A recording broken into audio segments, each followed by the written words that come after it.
Ricky notice who's getting all the...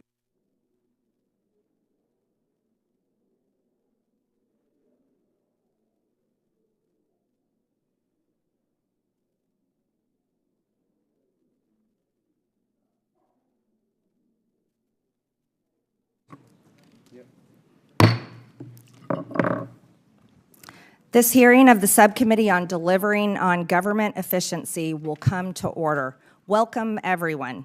Without objection, the chair may declare a recess at any time. I recognize myself for the purpose of making an opening statement. Good morning. At the DOGE Subcommittee, we are continuing our war on waste.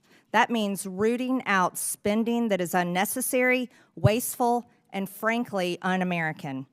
Today, we are looking at the more than $500 million federal taxpayers spend annually to fund public radio and television. A big chunk of this subsidy flows to National Public Radio and Public Broadcasting Service. NPR and PBS are the big DC-based entities that create and distribute much of the news and educational content heard and seen on public radio and TV stations across the country. When Congress adopted the Public Broadcasting Act of 1967, it did so because it thought at the time that federal dollars were needed to provide objective news and education content to the entire nation, including rural residents who lived off the grid. Fast forward a few decades, and a lot has changed. The invention of the internet, for instance, and social media. It's made news and information widely available to those living in remote areas. Americans are increasingly consuming digital media and podcasts. The audience of public radio and television is declining. And I know this because I represent a rural district where farmers listen to podcasts and internet-based news while they drive their tractors. At the same time, NPR and PBS have increasingly become radical left-wing echo chambers for a narrow audience of mostly wealthy, white, urban liberals and progressives who generally look down on and judge rural America. PBS News is not just left-leaning, but it is actively uses taxpayer funds to push some of the most radical left positions, like featuring a drag queen on the show Let's Learn, a show targeted toward young children ages 3 to 8 years old. I want you to know I grew up watching children's programming on PBS. And as a mother who raised 3 children, I felt confident that I could leave the room while my own children were watching children's programming on PBS. But I can tell you right now, Ms. Kruger, specifically, as a mother, if I had walked in my living room or one of my children's bedrooms and seen this child predator and this monster targeting my children, I would become unglued. And that is how most parents feel all over this country. This is not the only example of them sexualizing and grooming children. They've been doing it for over the last decade. In 2015, PBS produced Frontline, put out a documentary, Growing Up Trans, that takes viewers on an intimate and eye-opening journey inside the struggles and choices facing transgender kids and their families. This means that PBS is one of the founders of the trans child abuse industry, all while taking taxpayer money. Brainwashing and transing children is an issue so hated by parents across the country that it was a driving force in the landslide Republican and Trump victory in the 2024 election cycle and presidential race. The news that these entities produced is either resented or increasingly tuned out and turned off by most of the hardworking Americans who are forced to pay for it. They no longer view NPR and PBS as trusted news sources. As a matter of fact, with these people, they're a threat. In fact, when Elon Musk put his hand over his heart and extended it and told the American people his heart goes out to them, PBS News posted the clip, called it a fascist Nazi salute, and described how it was similar to the same Heil used by Nazis at their victory rallies.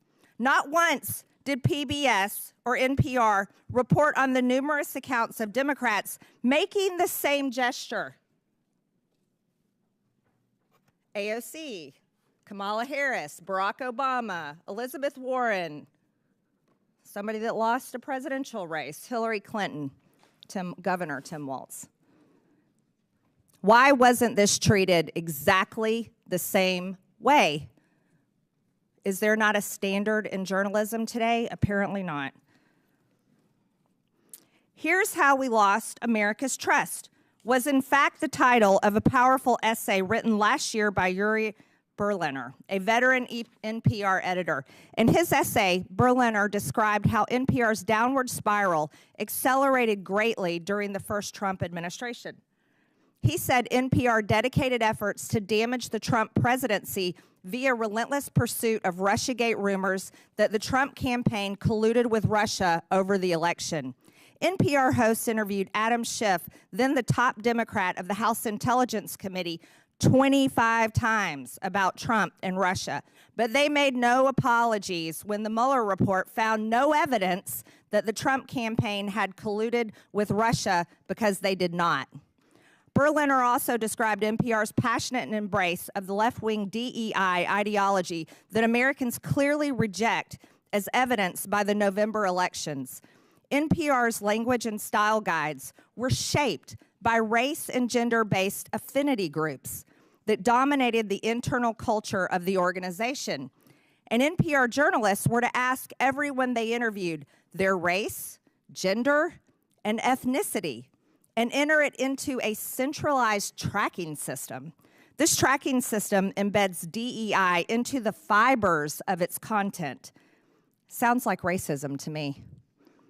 It's a software attached to NPR's content management system where these reporters and producers submit information about their sources' race and ethnicity, gender identity, geographic location, that's kind of scary, and age range.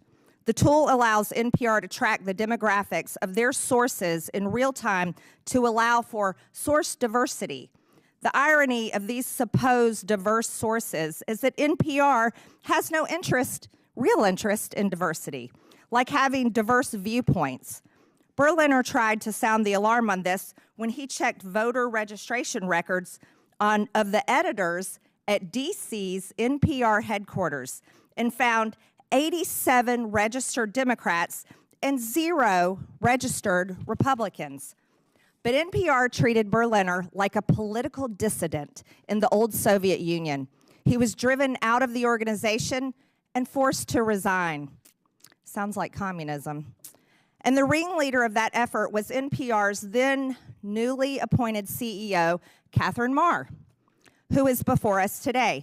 She dismissed Mr. Berliner's wake-up call as profoundly disrespectful, hurtful, and demeaning. In other words, instead of viewing it as a chance to finally right the ship at NPR, she doubled down.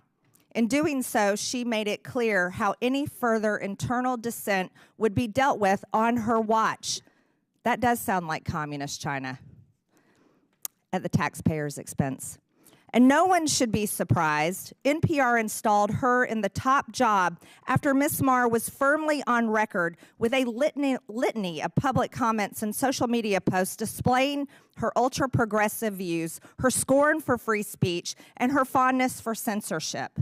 So now it's up to Congress to determine if Americans are going to continue to provide her and the organization that put her in charge willingly, after they knew these things, with taxpayer funds to continue to pursue their progressive, or rather communist, agenda.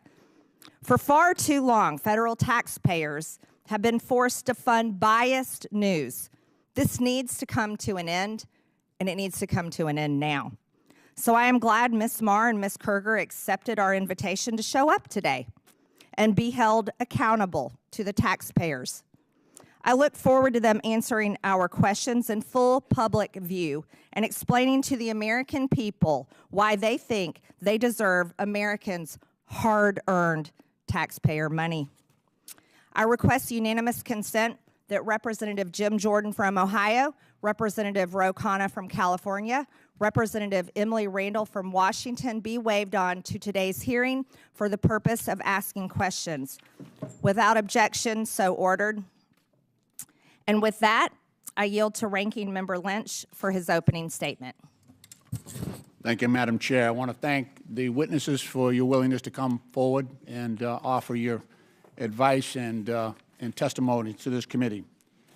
Madam Chair, for over 2 decades of service on this Oversight Committee, I've worked with members on both sides of the aisle to investigate issues of critical importance to the safety and security of the American people, including the conduct of wars in Iraq and Afghanistan, terrorist attacks against the U.S. compound classified annex in Benghazi, and several major intelligence and security breaches under Democratic and Republican administrations.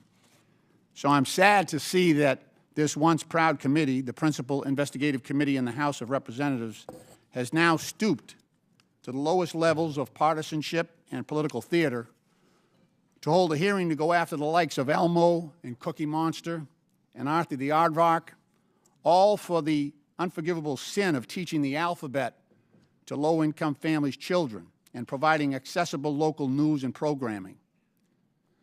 This hearing also comes at the direction of President Trump and Elon Musk, who have repeatedly called for the defunding of all public media and claimed that media organizations such as PBS and NPR are, and I quote, a liberal disinformation machine, close quote. Meanwhile, the Trump administration is engaged in an actual disinformation campaign to minimize the catastrophic national security breach that was revealed earlier this week. As reported by Atlantic Editor-in-Chief Jeffrey Goldberg, Mr. Goldberg was inadvertently added to a group chat on an unauthorized, non-secure, publicly available message app in which Secretary of Defense Pete Hegseth disclosed, quote, operational details of forthcoming strikes on Yemen, including information about targets, weapons systems, and other actions the U.S. would be taking, and also attack sequencing. I want to remind my colleagues in Congress that federal law makes it a crime when a person, through gross negligence, removes information relating to national defense from its proper place of custody or delivered to anyone in violation of this trust, ought to be lost, stolen, or abstracted or destroyed. And what's more, if evidence shows that any of the parties who were in on that signal chat lied under oath in the Senate yesterday, Mr. Ratcliffe or Ms. Gabbard, for instance, then certainly conspiracy to conceal that breach would be far worse, where center or criminal intent is in evidence, and would be more likely to invite culpability and possible criminal liability. The Secretary of Defense would be subject to criminal prosecution, and it would be the responsibility of the U.S. Attorney General to prosecute that, but where a conflict exists, it might require a special prosecutor. This security breach severely compromised the safety of American troops in advance of imminent U.S. operations and airstrikes against Houthi rebel positions. It is well documented that the Houthi arsenal includes anti-aircraft capability, ballistic missiles, cruise missiles, rockets, and unmanned aerial attack drones. Mr. Goldberg, who was unwittingly elevated to the clearance level afforded to members of the Joint Chiefs of Staff, was also joined in the exposed group chat by Vice President J.D. Vance, Secretary of State Marco Rubio, and National Security Advisor Mike Waltz, and other senior members of President Trump's national security team. This committee should be questioning every single one of them as to why they were using an unapproved, unsecure messaging app to conduct sensitive, classified discussions about military operations in which our sons and daughters in uniform are being sent into battle. One of the participants was actually sitting in Russia using an unsecure app. And every member of this committee knows what that means. We've all been advised about which apps are secure and insecure and when it is appropriate to engage in non-critical discussions. As former chairman of our subcommittee on national security, I recall a time when just the potential for a security breach that could expose American troops and intelligence personnel to unnecessary danger would immediately trigger hearings and bring this committee to a lather on both sides. But you can bet we won't be touching this issue. Because today the controlling House majority is afraid to do its job. It is afraid to hold Trump and Trump's administration accountable.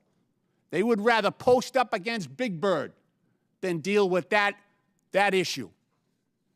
In reference to public media, Elon Musk recently asked, should your tax dollars really be paying for an organization run by people who think the truth is a distraction? Well, I would say the same about the current administration and its proliferation of disinformation, from claims that Ukraine started its own invasion, to Secretary Heged's assertion that no one was texting war plans. You can read the text today because yesterday in the hearing they said it wasn't classified information. So you can actually go on the New York Times website and read the text that was discussed in advance of our military operations in Yemen. Madam Chair, if shame was still a thing, this hearing would be shameful. And I yield back the balance of my time.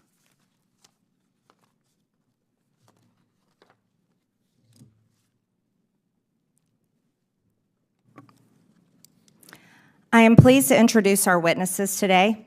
Paula Kerger is the President and Chief Executive Officer of the Public Broadcasting Service, also known as PBS. Catherine Marr is the President and Chief Executive Officer of National Public Radio, also known as NPR. Mike Gonzalez is the Angelus T. Arredondo E. Pluribus Unum Senior Fellow at the Heritage Foundation. Ed Ullman is the President and CEO of Alaska Public Media. Again, I want to thank you all for being here to testify today. Pursuant to Committee Rule 9G, the witnesses will please stand and raise their right hand. Do you solemnly swear or affirm that the testimony that you are about to give is the truth, the whole truth, and nothing but the truth, so help you God? Let the record show that the witnesses answered in the affirmative. Thank you. You may take a seat. We appreciate you being here today and look forward to your testimony. Let me remind the witnesses that we have read your written statement and it will appear in full in the hearing record. Please limit your oral statement to 5 minutes. As a reminder, please press the button on the microphone in front of you so that it is on and the members can hear you. When you begin to speak, the light in front of you will turn green. After 4 minutes, the light will turn yellow. When the red light comes on, your 5 minutes have expired, and we would ask that you please do your best to wrap up. I now recognize Catherine Marr for her opening statement. Chairwoman Green, Ranking Member Lynch, and distinguished members of the subcommittee. My name is Catherine Marr, and I'm the President and CEO of National Public Radio, and I welcome the opportunity to discuss the essential role of public media in delivering unbiased, nonpartisan, fact-based reporting to Americans. Americans listen to public radio as they commute, as they work, and in the kitchen as they cook with family. Nearly 100% of Americans live within range of a public radio station.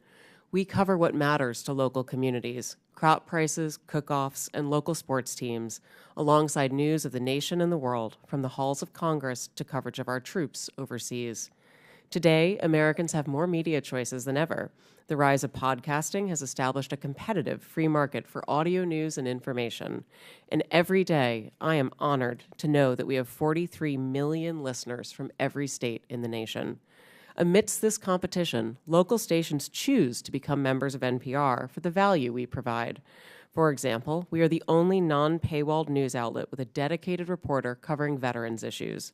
While NPR is only 25% of station programming on average, audiences for NPR bring the scale and revenue that subsidize essential local programming. Local public media journalism has never been more important to American families, who consider it part of the fabric of their communities. It correlates with higher rates of civic engagement, greater civic cohesion, and economic advantages, such as better municipal bond ratings. Recent independent polling found that more than 60% of all Americans and more than half of Republicans trust public broadcasting to deliver fact-based news. I understand the subcommittee has questions about funding for NPR and public radio.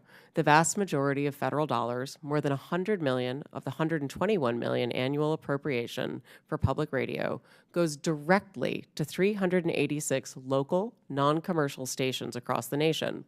This highly efficient investment enables your local stations to raise an average of $7 for every federal dollar. As a grantee of the Corporation for Public Broadcasting, NPR received federal funding of $11.2 million last year.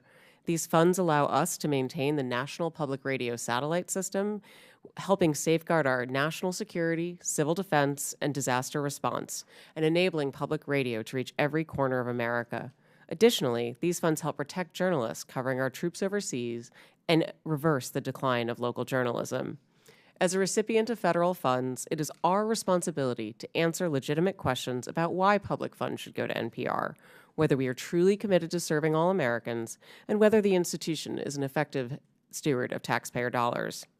I hear, respect, and understand your concerns regarding bias and whether public media is relevant in a commercial landscape, and I'd like to spend a minute sharing with you my actions to address your concerns.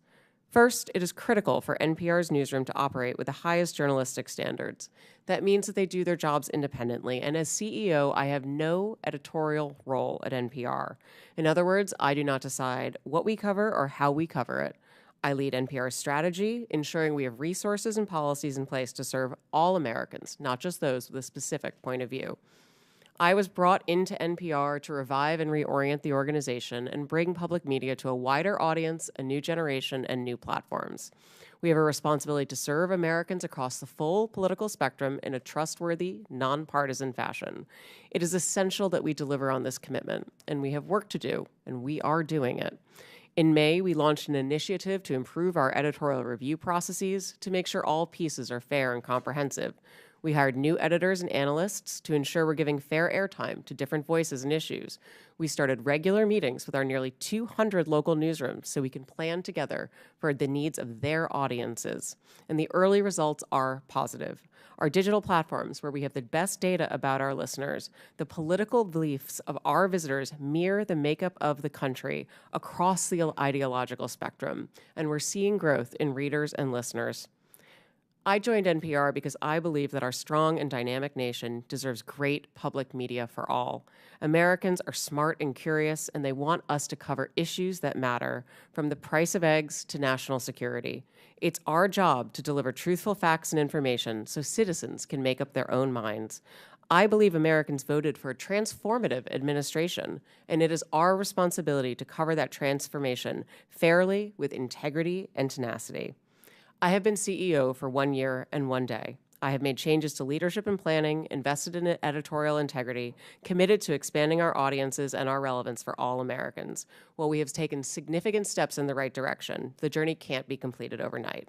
Given the support that 75% of Americans have for public media, I ask Congress to give us the opportunity to continue to serve the American public.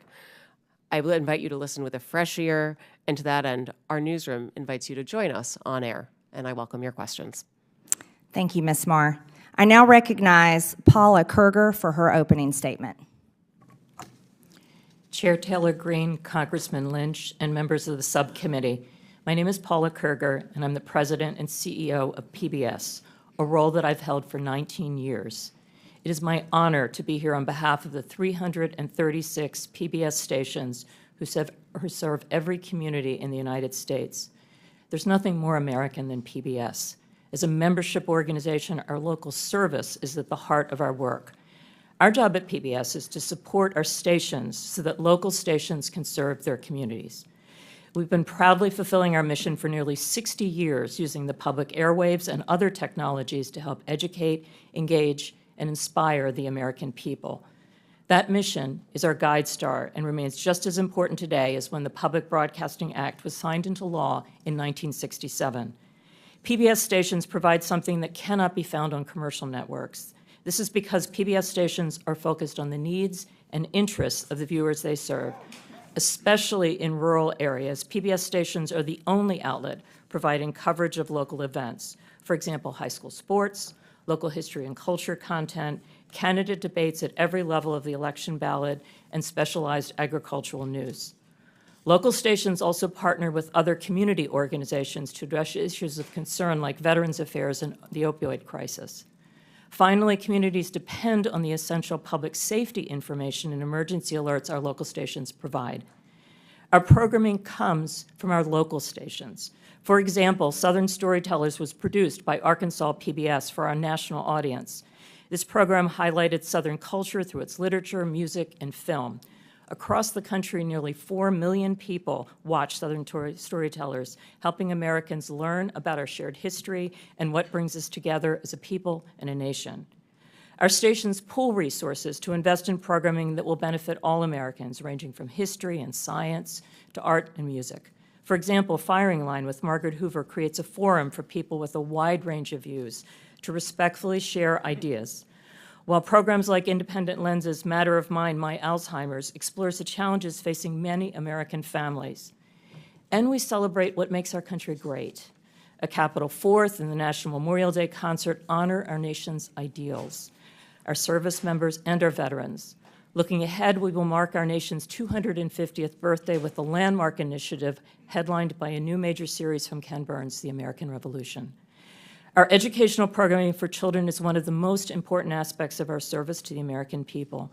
I strongly believe that the programming we offer to prepare children for the future is the most essential work that we do. Today, more than half of all preschool-age children are not enrolled in pre-kindergarten programs. Our content has helped tens of millions of children prepare for success in school and in life with free programming that is available everywhere children are, on air, online, and in the classroom. Our educational programming is backed by scores of research studies showing that our programs like Daniel Tiger's Neighborhood and Super Y help kids develop essential skills like reading, math, and problem solving. We are proud that nearly 9 out of 10 families agree that PBS is the most trusted, safe, and educational media brand for children. Because our programming is free and universally available, we are able to reach more low-income families than any other media company. In fact, our viewers overall reflect the wide variety of communities we serve. Our audience mirrors the overall U.S. population with respect to education, income, and geography. Each month, over 160 million television and online viewers explore the world through our trusted content.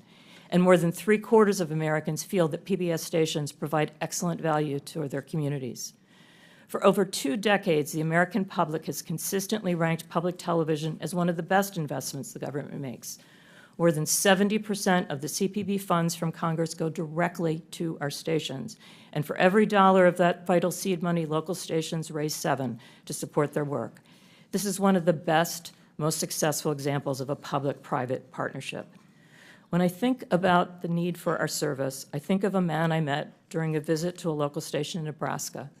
He was a rancher with young children, and he drove hours to attend a local station event. He pulled me aside and told me this: we need PBS. We don't live near a preschool. My children have learned to read watching PBS shows, and the shows we watch on PBS are our connection to the rest of America. That is why PBS and the 336 local stations in your communities do what we do. PBS programming and the services that local stations provide bring Americans together. It is valued, needed, and trusted by the American people. I appreciate the opportunity to be here today, and I look forward to your questions. Thank you, Ms. Kruger. I now recognize Mike Gonzalez for his opening statement. Thank you, Chairwoman Taylor Greene, Ranking Member Lynch, for allowing me to appear before you today. My name is Mike Gonzalez. I'm a senior fellow at the Heritage Foundation. The views expressed are my own and should not be construed as representing any official position of the Heritage Foundation. Before joining Heritage 16 years ago, I was a journalist for many years. I worked in Latin America, Asia, and Europe, traveled with the Mujahideen in Afghanistan, was arrested in Panama, witnessed China's takeover of Hong Kong, and covered the stock market for the Wall Street Journal. I have even covered high school sports. I know that journalists can keep their prejudices in check. That is, if they want to. This ability to give all sides a hearing becomes an even more serious obligation when taxpayers are coerced to pay for you. Yet NPR, PBS, and the other state broadcasters refuse to abide by this simple code of decency. For decades, they've asked for more money while telling conservatives to get lost. But the nation today is in a very different place, with $36 trillion in debt, and more importantly, we're seeing not just a shift in our cultural vibe, but a shift in societal paradigms. Through their egregious bias, NPR and PBS have violated the public trust. Public media needs to be defunded, and the CPB needs to be dissolved. It's a matter of simple fairness. Multiple arguments can be made. I will list just a few. We're deeply in debt. Number two, the arrangement is unfair to private sector media competitors. Number three, public broadcasting was created with the promise that it would be educational. But now that thousands of competitors have come online, public media has become, as George Will says, like the human appendix, vestigial and purposeless. The funding is a regressive tax, an obnoxious wealth transfer from working families to the affluent. But the ultimate factor is the broadcaster's unforgivable political bias. What we have today is a circular, undemocratic relationship. Democrats unanimously vote for more and more money for public media, and in exchange, public media heavily tips the scale in their favor. It is a nice arrangement for them, but it must end. NPR's and PBS's foolhardy embrace of progressive views and constant denigration of conservative ones is quantifiable. Thank you. I referred you to my written testimony. Besides my own examples, I cite the research of Tim Graham, as well as NPR veteran Yuri Berliner, who says, quote, an open-minded spirit no longer exists within NPR. Rather than pause and reflect, NPR instead chose to circle the wagons and assassinate Berliner's character. This is part of a pattern. In 2010, NPR fired Juan Williams and vilified him as a psycho after he dared to flout the network's progressive orthodoxy. The people running NPR remain, in Mr. Williams' words, an insulated cadre of people who think they're right and who have a hard time with people who are different. They went completely off the rails when Donald Trump was elected in 2016. Coverage, quote, veered towards efforts to topple the Trump presidency, Berliner said. NPR hitched its wagon to the false claim that Russia had colluded with the Trump campaign. It also refused to cover the Hunter Biden lab story. After the 2020 riots, NPR firmly sided with those who affirmed, without a shred of evidence, that America is an oppressive society gripped by systemic racism. NPR and PBS even justified looting.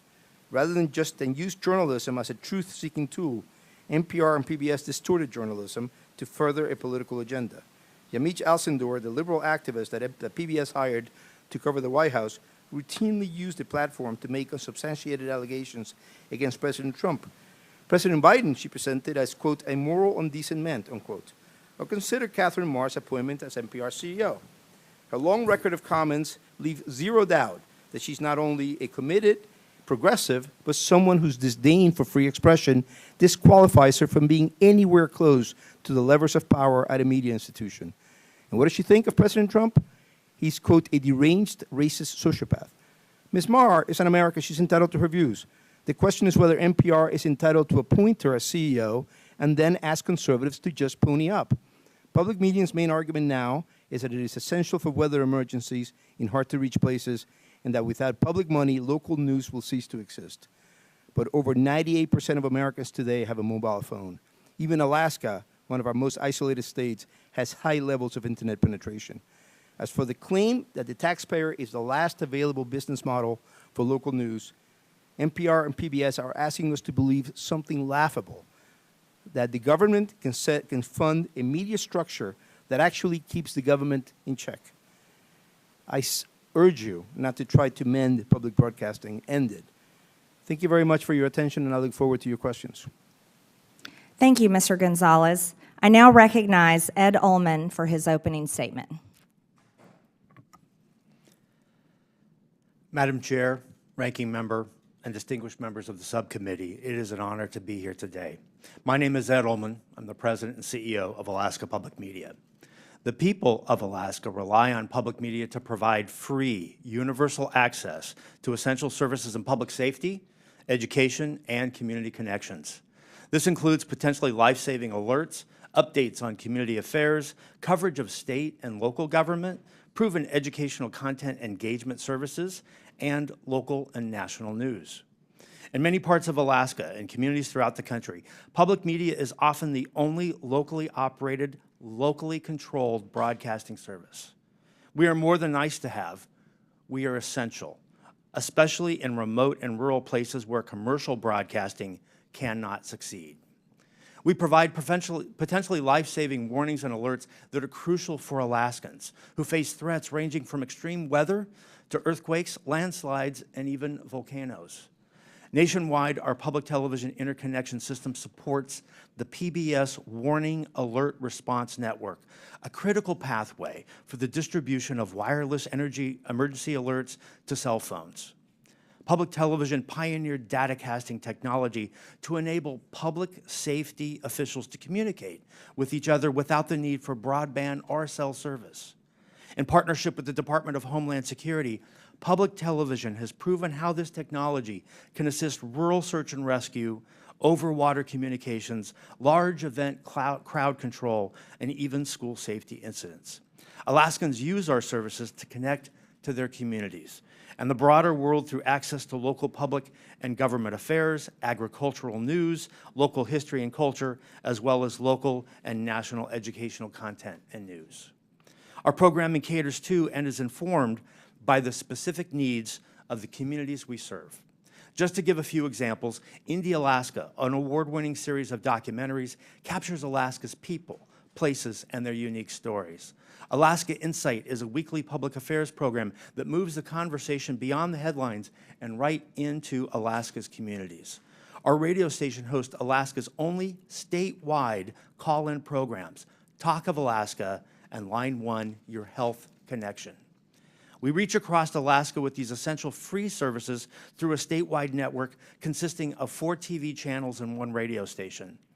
We coordinate the only statewide news network, which includes 27 independent radio stations across Alaska, and we operate the Alaska Rural Communications System, which provides free over-the-air television and radio programming to 100 rural communities.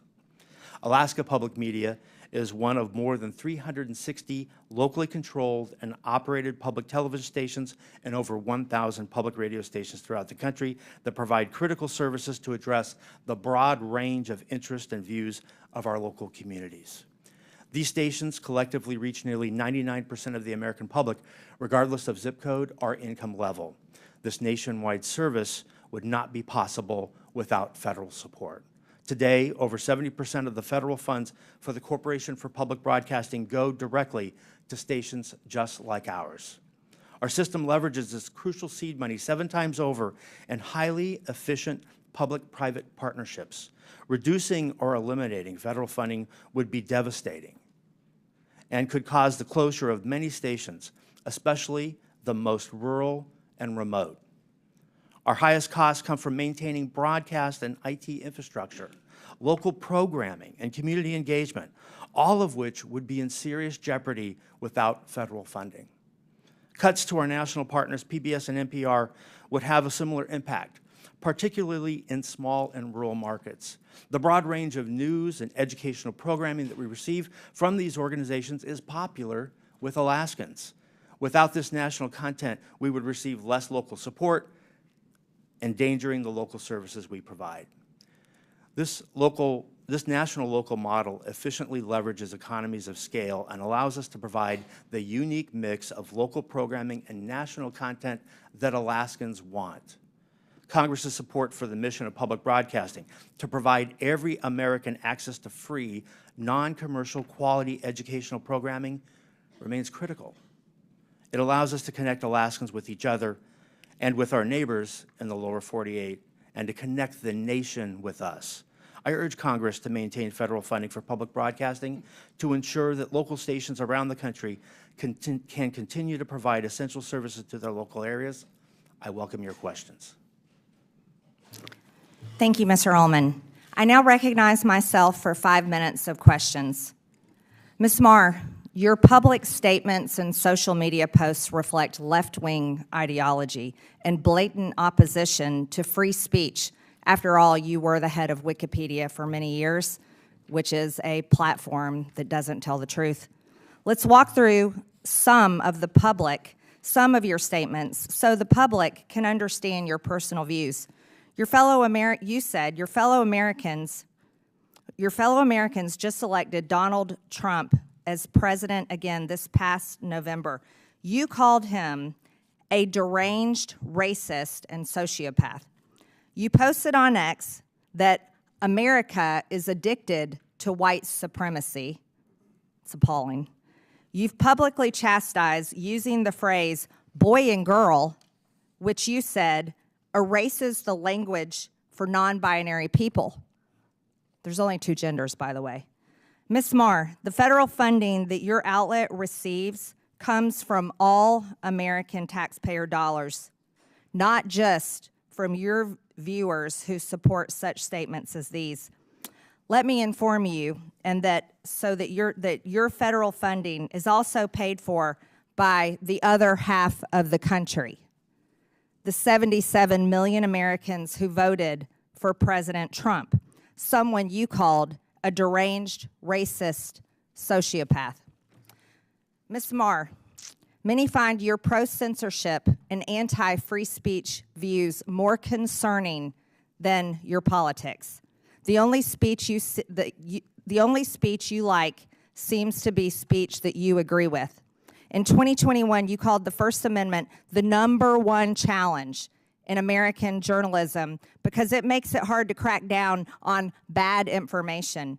You said in a TED Talk that our reverence for the truth might be a distraction. You've also expressed support for deplatforming individuals you view as fascist. Who do you think should be charged with cracking down on so-called bad information? Is it NPR? Is it the government? Is it you, Ms. Marr?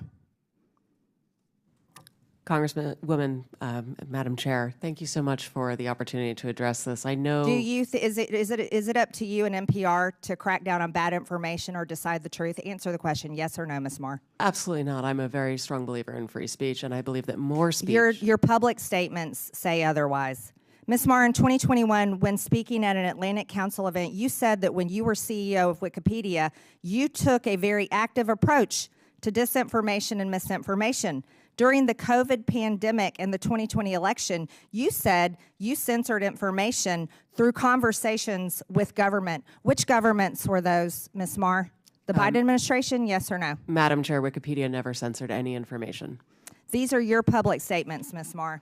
Ms. Marr, are you familiar with Section 399B of the Communications Act?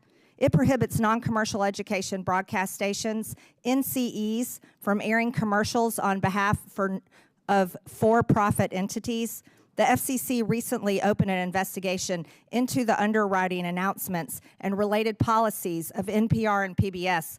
Does NPR air commercials for for-profit entities, Ms. Marr?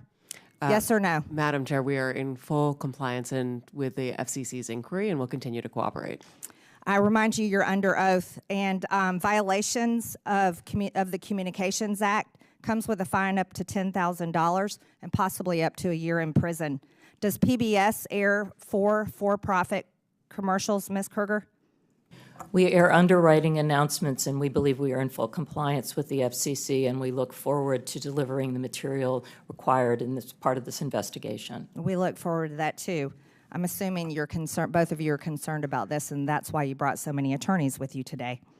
Ms. Kruger, using taxpayer subsidies, PBS funded Independent Lens to make documentaries for part of your programming. In 2016, Real Boy was aired about a trans teen navigating adolescent sobriety and the ramification of his gender identity. In 2022, the same series aired Our League, in which a trans woman comes to her old school Ohio bowling league in a story about transition. Then in 2024, A Racist Trees was aired, telling a story of how in Palm Springs, a black neighborhood fights to remove a divisive wall of trees.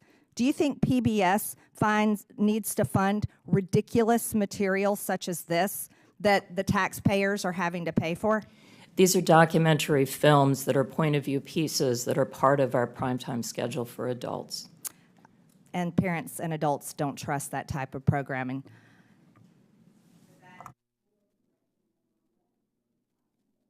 Thank you, Madam Chair. I ask a unanimous consent to enter into the record this letter from 72 public radio stations serving rural communities across the country, where they emphasize how important federal funding is to the ability to provide vital public safety information. Without objection, so ordered. Okay. I also have a similar letter from Georgia, from the Georgia PBS NPR station, also asking for consideration for federal funding. Without objection, so ordered. Thank you. Ms. Kerger and Ms. Marr, can we talk a little bit about the educational service you provide for children of low-income families and how that that is received and the trust that you've generated among families in that situation? Yes, a significant part of our broadcast day is devoted to programming for children. We focus on preschool. That goes back to the legacy of Fred Rogers, who believed that media could be a tool to help to instruct children as well as a tool of entertainment. Our programming is focused on core skills that kids need to develop before they enter school in math and in learning numbers and in learning letters, so that kids that don't have the opportunity to be in a formal pre-K program have a chance to walk into school for the first time on equal footing with kids that have more opportunity. And that's the heart of what we think about in the programming that we develop for kids. Now, I know you've done some, well, independent groups have done assessments on trust, the trust factor that parents have on PBS Kids, which is one of your most popular services. Can you talk about that? Yes. Where did you come in terms of the comparison to other stations?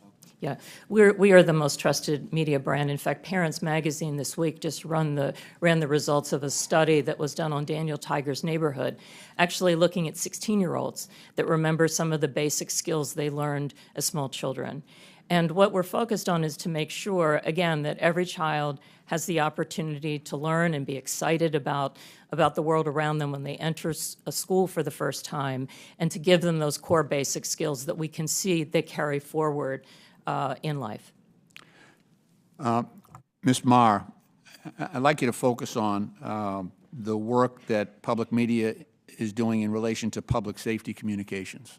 How important is this function of public broadcast media, particularly, I'm talking about the most rural, most remote communities in this country? Thank you so much, Congressman. We are part of the National Next Generation Warning System, for which we've received a significant investment over the course of the last few years, and many thanks to Congress for supporting that appropriation. Our stations are busy implementing that across the nation. We also are part of the the statewide emergency plans for more than 20 states. You'll see the importance and value of public radio in particular when we face extreme weather. For example, whether in Ashland, North Carolina, recently, Blue Ridge Public Radio was the only news information source available for nearly 2 weeks as people struggled with outages of water and electricity, and certainly outages of cell phones and internet. Recently as well, my colleague from Alaska would be able to speak to Raven Public Media, which had a very similar experience of 2 weeks of outages in which the local media station was, again, the only source of information for that community. When everything else goes down, public radio is there, available to first responders to be able to communicate directly about issues of harm and ensure the public has access to vital, critical information. Now, I mean, there's a lot of information out there, a lot of stations out there, but we're talking, what's the difference here when you have a paywall-free, non-subscription access for some of these communities? I think it makes all the difference in the world, sir. We recently, as I mentioned in my opening statement, we're one of the only publications in America that has a dedicated veterans beat and the only one without a paywall. I'm always struck by something that our veterans reporter told me, which is that A mother of one of our troops deployed overseas came to him and said that for the first time in 9 months, she'd heard his son's voice.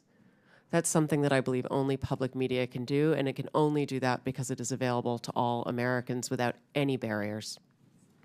Thank you. Madam Chair, I yield back. I now recognize Chairman Comer from Kentucky for 5 minutes. Thank you, Madam Chair. Mr. Ullman, I'm glad you brought up a point, and it's been mentioned a couple of times already at the early start of this hearing, about rural and remote. And I have to tell this story. When I graduated from college with a degree in agriculture, I went back to rural Monroe County, Kentucky, and worked on a farm, my farm, for 5 years, full-time. Farm to this day, but full-time. I was in a tractor, sometimes 10, 12, 14 hours a day. And I listened to the radio, and the only radio station I could get that had news was public radio. So I listened to as many hours of public radio as anyone on this panel, I can assure you. And it was a great service. That was 30-some years ago. Today, in that same remote area, I mean, you've got Sirius XM, you've got podcasts, there's internet access now, there's a whole menu of media options now. So, but over time, and I still occasionally listen to NPR because I just want to hear what they have to say, and I don't even recognize the station anymore. It's not news. I feel like it's propaganda. I feel like there's disinformation every time I listen to NPR. And, you know, a media entity like MSNBC or Huffington Post that, in my opinion, consistently spews disinformation, they can do that. They're a private company. But NPR gets federal funds. And you know, I have a problem with that. Because if people in Alaska, if all they have is public radio, then all they know is what these headlines say. And they're wrong about COVID-19. And the headlines are in the background. I don't have time to go over all these headlines that are wrong. About Russian collusion, wrong, wrong. About the Hunter Biden laptop, wrong. And then there's a story about me. And part of what we went through on this committee during the Biden investigation, which, by the way, ended with Joe Biden's last act as President of the United States, pardoned his entire family preemptively for an 11-year period, which just so happened to be the 11-year period that this committee investigated the Bidens, that we had subpoenaed bank records. I don't think NPR reported about the pardons, but they reported a lot about how there was no evidence of any wrongdoing and things that just weren't true. In fact, there's a story, NPR, lawmaker leading Hunter Biden House investigation, accused of owning a shell company. Well, that's me. Ms. Mayor, are you familiar with that story that NPR wrote about me at the height of the Biden investigation when you all were disputing every aspect of our investigation that is 100% factual? We have hundreds of pages of evidence, hundreds of pages of bank records, hundreds of pages of emails. Do you remember the story that NPR wrote about me saying I had a shell company? Congressman, I was not at NPR at the time, and I'm unfamiliar with the story. Where do you get your sources on something like that? That's a very serious accusation because we're investigating a president and his family who had 28 shell companies. I have an LLC, had 5 properties in it. It's in my financial disclosure form. I've gone into great detail, given lots of interviews. But people that listen to NPR, they're totally disinformed on the truth. And you know, I have a problem with that because you get federal funds. And I do believe there was a role for public radio 30 years ago, maybe 20 years ago, maybe 5 years ago. But because of technology today, I don't think there's a role for public radio anymore. And I think you've abused the privilege that you had with receiving federal funds. Because these headlines here are not true. This is disinformation on some huge topics. Do you want to dispute anything that I said in the remaining 30 seconds? Thank you, Congressman.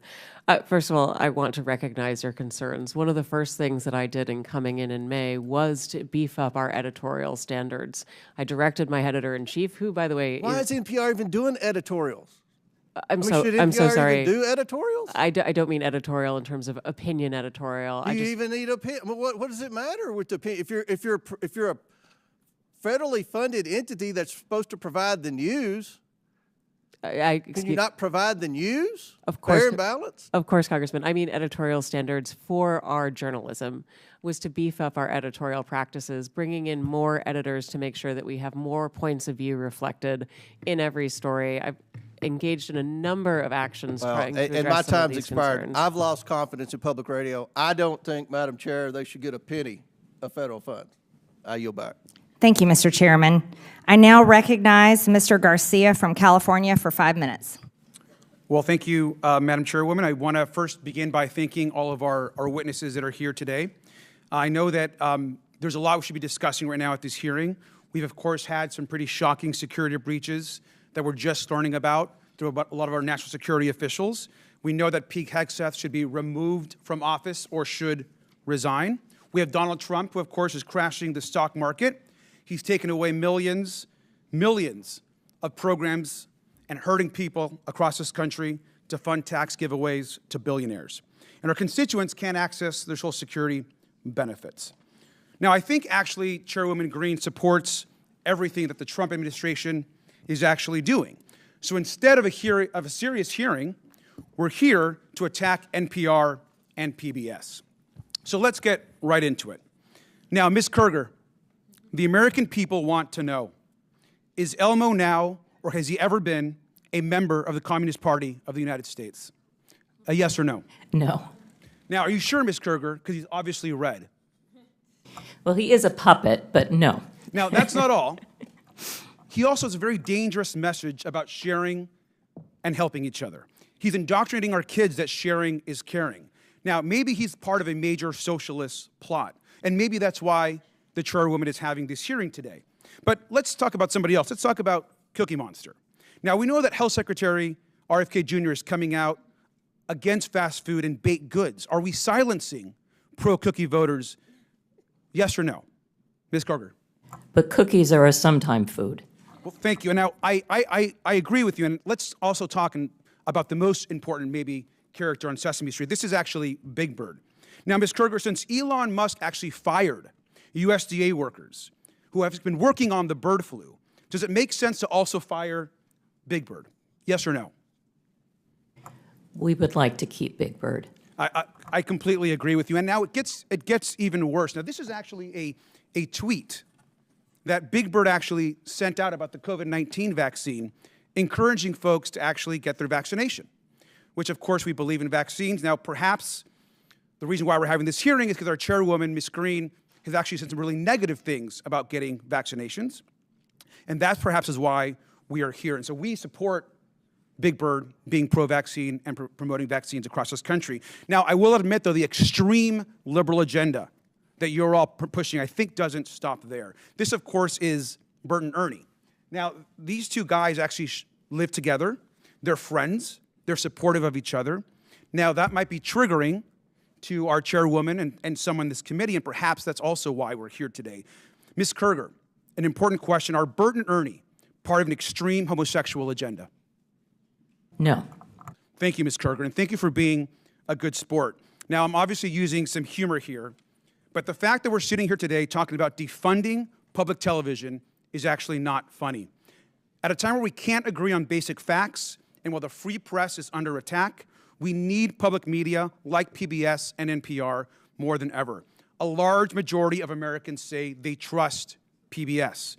And that's exactly why extremists are trying to tear it down. Public broadcasting is a tool for education, for emergencies, and a cherished part of our national fabric. We get huge benefits from a tiny federal investment. The majority and our chairwoman should drop this attempt to silence media voices they don't like. So the message, I think, today is very, very simple. If we're going to get rid of any puppeteers, we should get rid of the one that's actually controlling Donald Trump. Fire Elon Musk and save Elmo. And with that, I yield back. I now recognize Mr. Cloud from Texas for 5 minutes. Thank you, Chairwoman. NPR fancies itself as a nonpartisan news outlet, public information outlet. Even says that we should consider all things. All things are considered, yet their history of political bias has shown that there are a number of things they have not considered. They asked us not to consider that the Hunter Biden laptop was real. They dismissed what was always the most probable theory of the COVID lab leak from Wuhan. They interviewed Russia collusion hoaxer Adam Schiff 25 times, who claimed to have a vault of information in his office leading to the impeachment of President Trump, which of course we now know was all fraudulent. I'd like to submit for the record an article by Uri Berlinger. I've been at NPR for 25 years. Here's how we lost America's trust. Without objection. So NPR, unfortunately, has lost much of the audience that they used to have, and now they have a very partisan audience because of this. Who do they bring in to fix it? They bring in Ms. Maher, who has a history of commentary of promoting Marxist ideology, including critical theory. Said we should not use the terms boy or girl, has called our president a deranged racist sociopath, and said that our reverence for the truth has become a distraction that is preventing us from finding consensus and getting important things done. And one could look at that and think that maybe, in your view, promoting groupthink is more important than finding the truth. I thought we liked diversity of ideas, especially, and that as an online encyclopedia that you used to manage, activism was more important than accuracy. Now, I had an uncle who used to say that you should never let the truth get in the way of a good story. And while that was humorous when we were talking about weekend fishing expeditions, when we're talking about news and information and encyclopedias and things that are of national importance, I find that very troubling. Now you are here managing NPR, which is in part federally funded. Can we expect that you will bring the same lack of reverence for truth to your management of NPR? Thank you, Congressman. First of all, I do want to say that NPR acknowledges that we were mistaken in failing to cover the Hunter Biden laptop story more aggressively and sooner.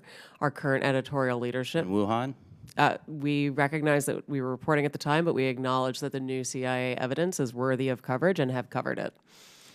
What have you done to clean up the bias before? You mentioned I wasn't there for that. What are you doing to clean up and make sure that we have Absolutely. Thank you, unbiased? Congressman. As I mentioned, I came in May.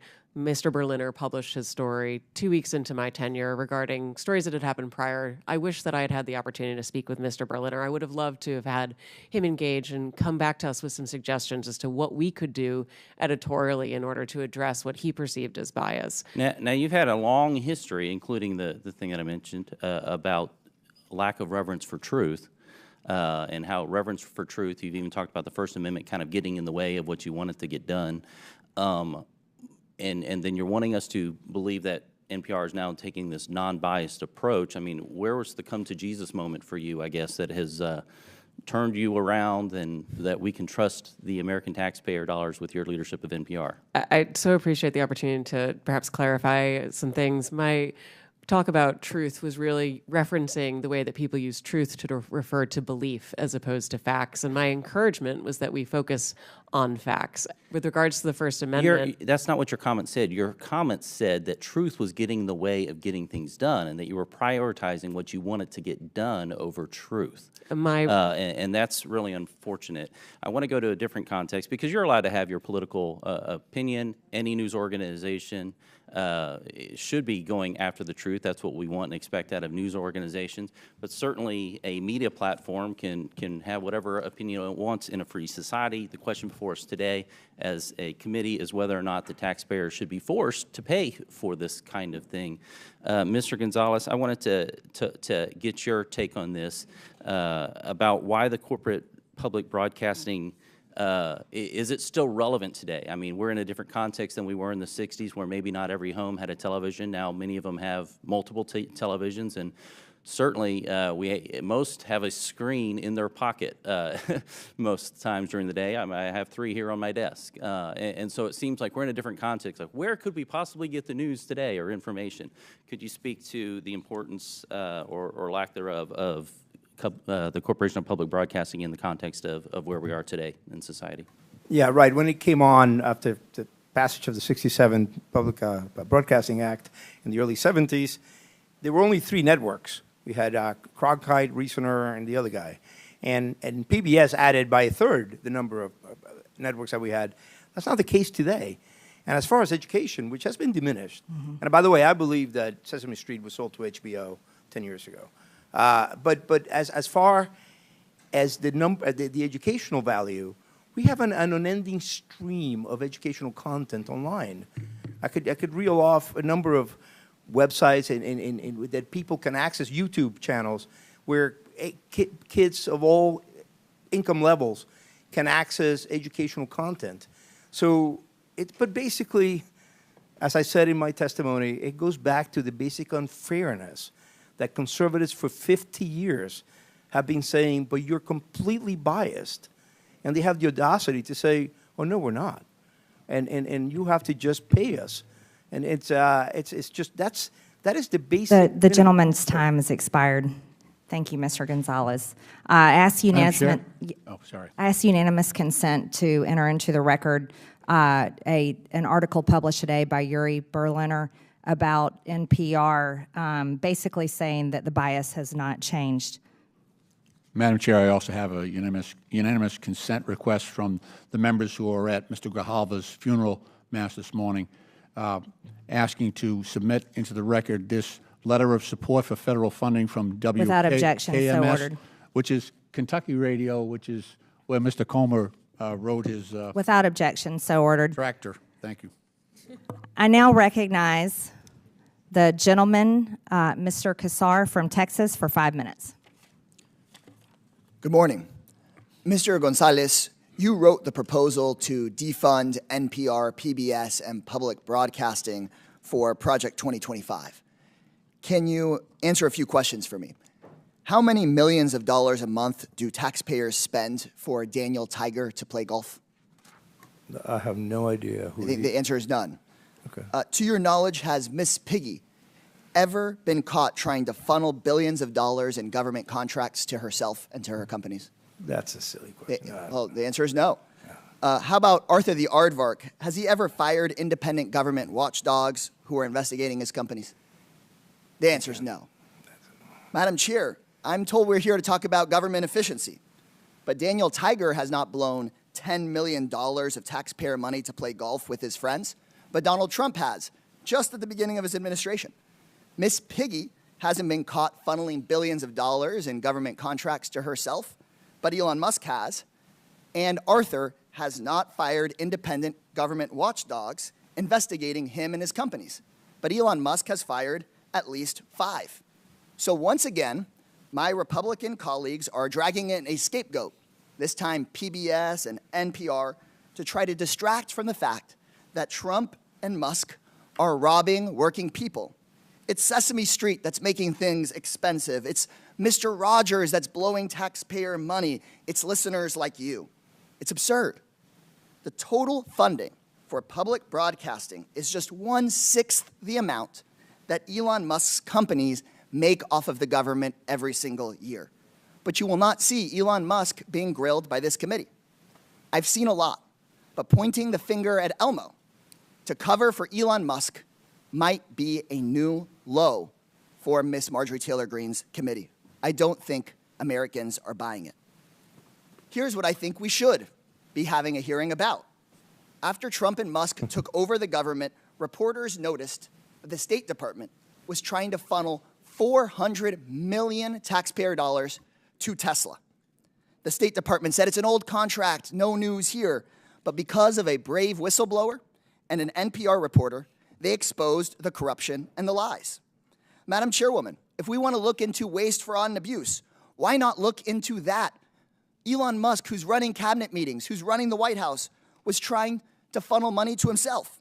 So let's stop investigating Cookie Monster and start investigating how the Trump administration lied about this and was trying to funnel money to their biggest political supporter. Maybe you're trying to defund NPR because they expose this kind of corruption. And if Republicans were serious about investigating waste, fraud, and abuse, my colleagues would admit that Big Bird is not the problem. big tech is, big pharma is, big insurance companies are. Elon Musk's companies make billions, $3 billion a year off of government contracts. That's 6 times the money that goes to all of public broadcasting. Private insurers and Medicare Advantage overcharged taxpayers $83 billion just last year. That could pay for public broadcasting 160 times over. The $4.5 trillion tax cut for the ultra-wealthy that Republicans on this committee are trying to push through, that would pay for public broadcasting 9,000 times over.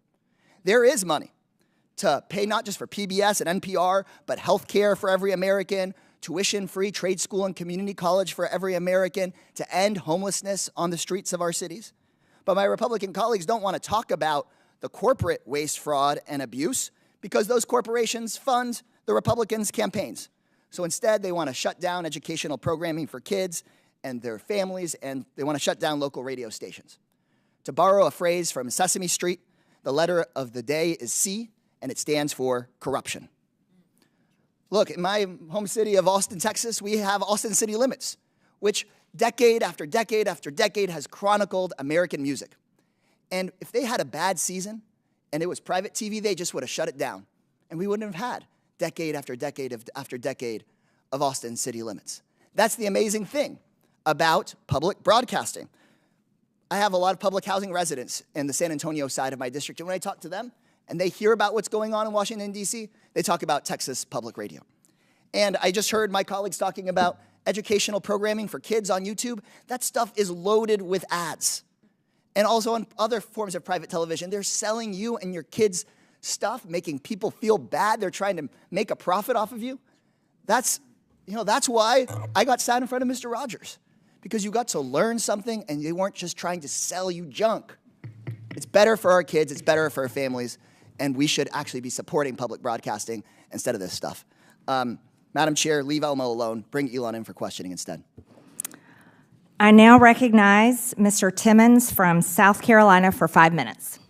Thank you, Madam Chair. I want to thank the witnesses for being here today. I'm going to begin by saying this. We don't want to shut down NPR or PBS, but we have $36 trillion in debt, and we have run a $1.8 trillion annual deficit, and we are scouring all government spending, not just Democrat priorities, but Republican priorities too. We're going to be going through the defense budget. We're going to be making sure that we are spending our taxpayer dollars wisely because we have an existential threat. We have an existential threat. We cannot continue down this path financially. So we do not want to shut you down, but we cannot continue down this path. And so if our debt is part of the reason we're here, I think another part of the reason we're here, reevaluating your role and the government's use of taxpayer dollars to partially fund your institutions is because technology has changed everything. We are not living in 1967. And the internet has changed our society. We have such increased social interconnectedness, and there are various options for people to get news and to get disinformation or information, whatever you want to get. So those are the two kind of reasons I want to start with, and that's probably half the problem we're here for. The other half is your perceived bias and your content moderation and the manner in which you are violating journalistic integrity. And I'll say this, NPR, you have been far worse at this. Ms. Kruger, you have done a much better job at this, but we still have some issues we're going to talk about. Ms. Marr, do you think that the public statements you have made on social media create a challenge in your leadership for what should be an unbiased public information system? Do you think that your past comments, I'll give you a better question, did they come up in your job interview? Like, do you see a problem? Congressman, thank you for the question. No, they never came up in my job interview. You're a rabid progressive. And do you not think it's a problem that your political leanings make it seem to the American people that you're not biased and that you're not doing your job? Because you agree that your job is to have journalistic integrity, right? Absolutely, but there is a strong firewall between the newsroom and anything that I do. Let's talk about the newsroom. You have 87 registered Democrats, not a single Republican in your editor board. So, I mean, how does that work to give us the perception that you're doing your job of actually delivering unbiased information. Well, I would agree with you that that number is a concern if it is accurate. I do believe that we need to have journalists who represent the full breadth of the American society so that we can report well for all Americans. Well, I think that you are failing. I realize you've only been there for a year, but I just really think that while it is a small portion of your budget, you very much should expect to restructure your revenue streams, because I don't think that NPR is necessarily worth saving. And I'm going to go on to Ms. Kerger. I will say this. You have been very professional, and you have been there for decades, and I think that you've done a fairly good job over your tenure. But I want to ask you a very simple question. In retrospect, do you think that it was inappropriate to put the drag queen on the kids' show? Do you think that was a mistake? The drag queen was actually not on any of our kids' shows. The image that Chairman Taylor Greene showed was from a project that our New York City station did with the New York City Department of Education. What time of day did it air? It did not air. It was a digital project they did for the Department of Education. Do you think it only appeared on our website? Have anything to do with PBS? Do you think that human? I mean, do you see? It was not a PBS. It was not for PBS. It was Okay, so you're mistakenly saying we put it showed on our bad information. website by our. I'm sorry. I don't mean to talk over you. It was mistakenly put on our website by our New York City station. It was not intended for national distribution. It was immediately pulled down. It was never broadcast. Do you think that you should publish something that calls trees racist? Is that, in retrospect, should you have published that? I'm not sure what you're referring to. You had Congressman. a segment that was called Racist Trees, and it was I mean, we've already referenced it a number of times. So, I mean, do you think trees can be racist? I guess that's a good one. I don't know what you're talking about. I've never heard of what you're referring to. All right, well, but I'd be happy to look into it. I guess, last, do you think that it's appropriate to expose children to issues of transitioning? Do you see a problem with that? Is that something you should avoid? That is not anything on any of our children's programs at all. Ms. Kerger, you have done a far better job here today, and we're going to continue to have this conversation. But again, we have $36 trillion in debt, and we're trying to figure out how to make sure that our kids and our grandkids have an opportunity at the American dream, because if we don't change course financially, they won't. Thank you. I yield back. Thank you. I now recognize the gentlewoman from Texas, Ms. Crockett, for 5 minutes. Thank you so much. It should not be surprising that the president is doing everything possible to make it more difficult for the media to hold him accountable and for the public to be informed about his reckless and illegal behavior. Yet here we are. The Republicans have actually organized this goofy hearing to try to convince the American people that PBS and NPR are, quote, domestic terrorists, or domestic threats, my apologies, not the incompetent, unqualified Secretary of Defense who's texting war plans to journalists. But it's y'all, PBS and NPR, the American people are supposed to be worried about. You can't make this up. It's as stupid as it sounds. The American people should be worried about the president threatening to investigate NBC for treason for reporting on his felony convictions, or arresting reporters and stripping networks of their licenses for not saying nice things about him or not using Gulf of America. The Republicans' witness, Mr. Gonzalez, went so far as to suggest that because NPR and PBS reported on the murder of George Floyd, they, quote, represent a danger to our physical health as well as to civic health of our body politics. Ms. Mayor, do you think reporting on the murder of George Floyd and highlighting instances of systemic racism is a domestic threat to America? Thank you, Congresswoman. I believe it's our responsibility to report on all issues of interest to the American public. Thank you so much. Ms. Kerger, what about you? I agree. I think it's important for us to report on the important news of the day.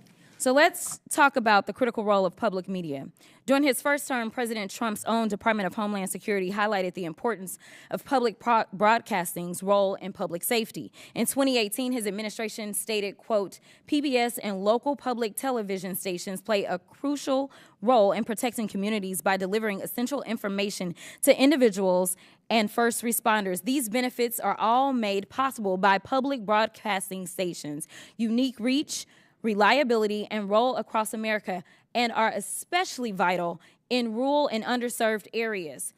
Madam Chairwoman, I would ask unanimous consent. I seek unanimous consent to enter into the record the 2018 Without report. objection, so ordered.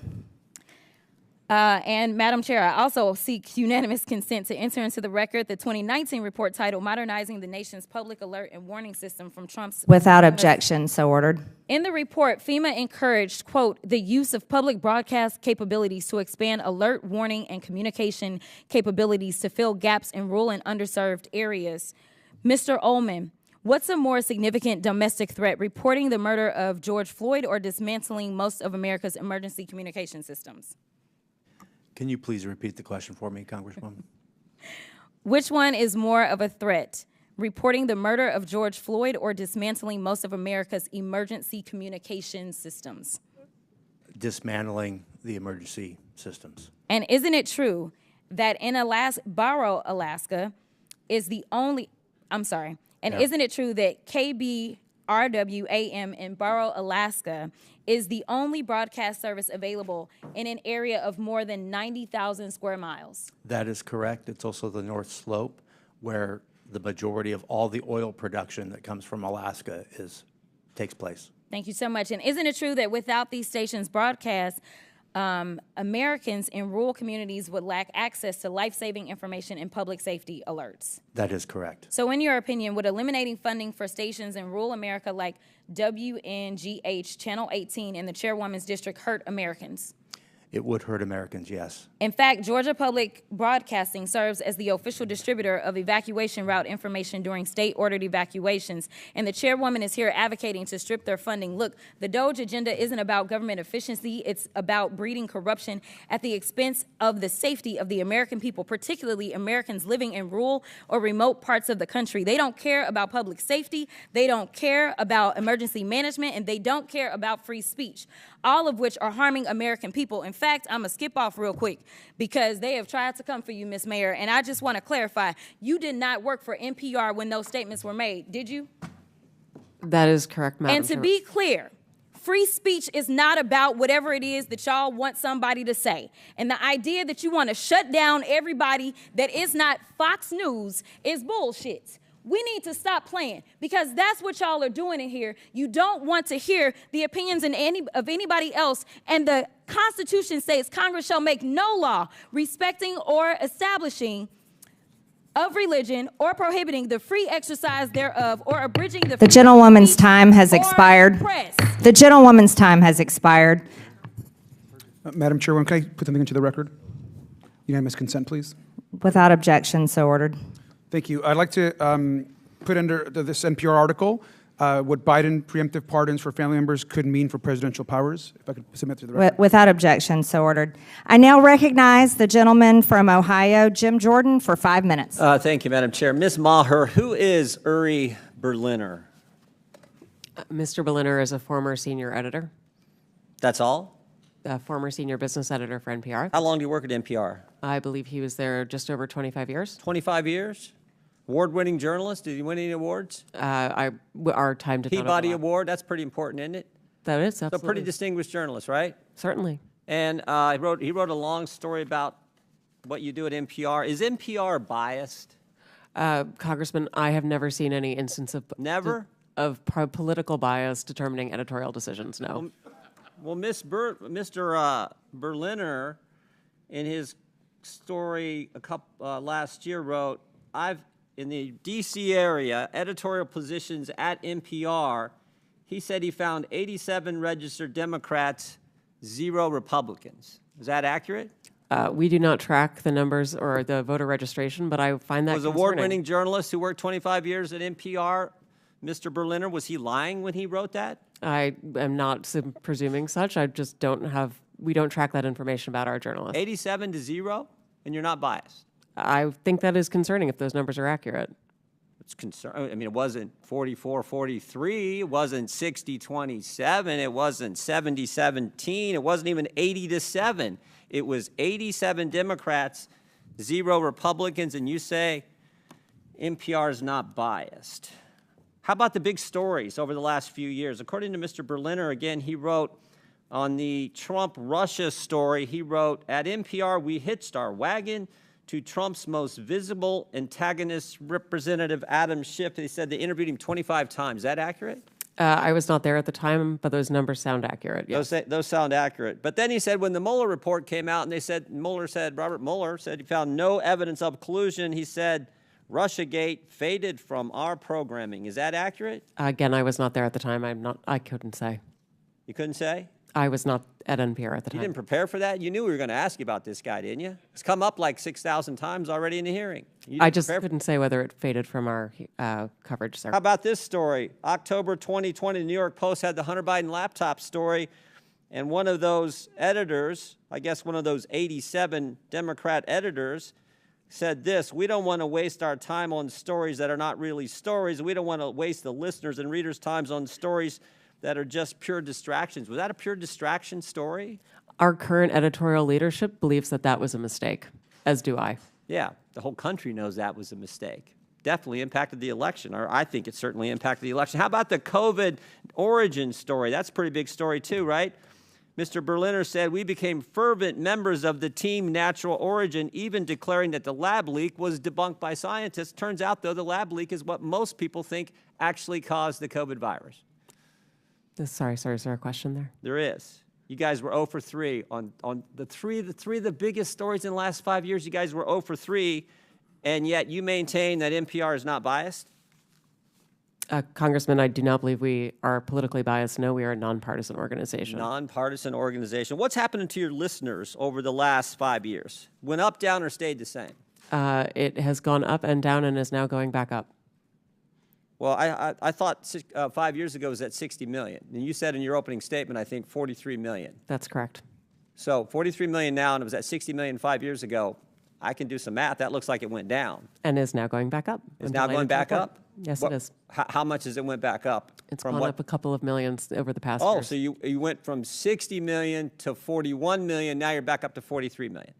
In a year's time, I'm very proud of that growth, sir. Okay, you're proud of that growth. Okay. But over 5 years, it's went down 18 million. That is correct, sir. Okay. Should taxpayers subsidize NPR?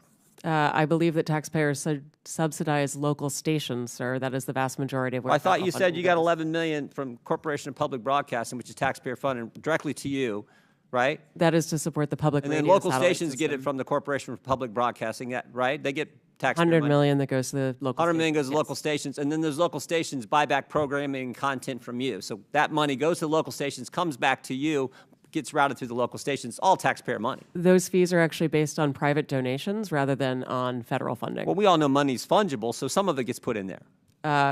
Certainly, we could agree that money is fungible.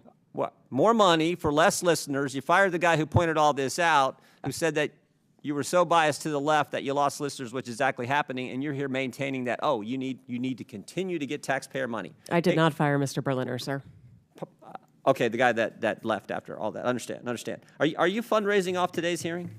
Sir, I believe that there was a message that went out earlier today letting people know we were coming in. Yes. Yeah, and at the bottom of the message it said, donate now, right? I don't recall the exact language. I can show it to you. Right there it is, donate now. I mean, I'm not against fundraising. We all do it. I mean, I get it.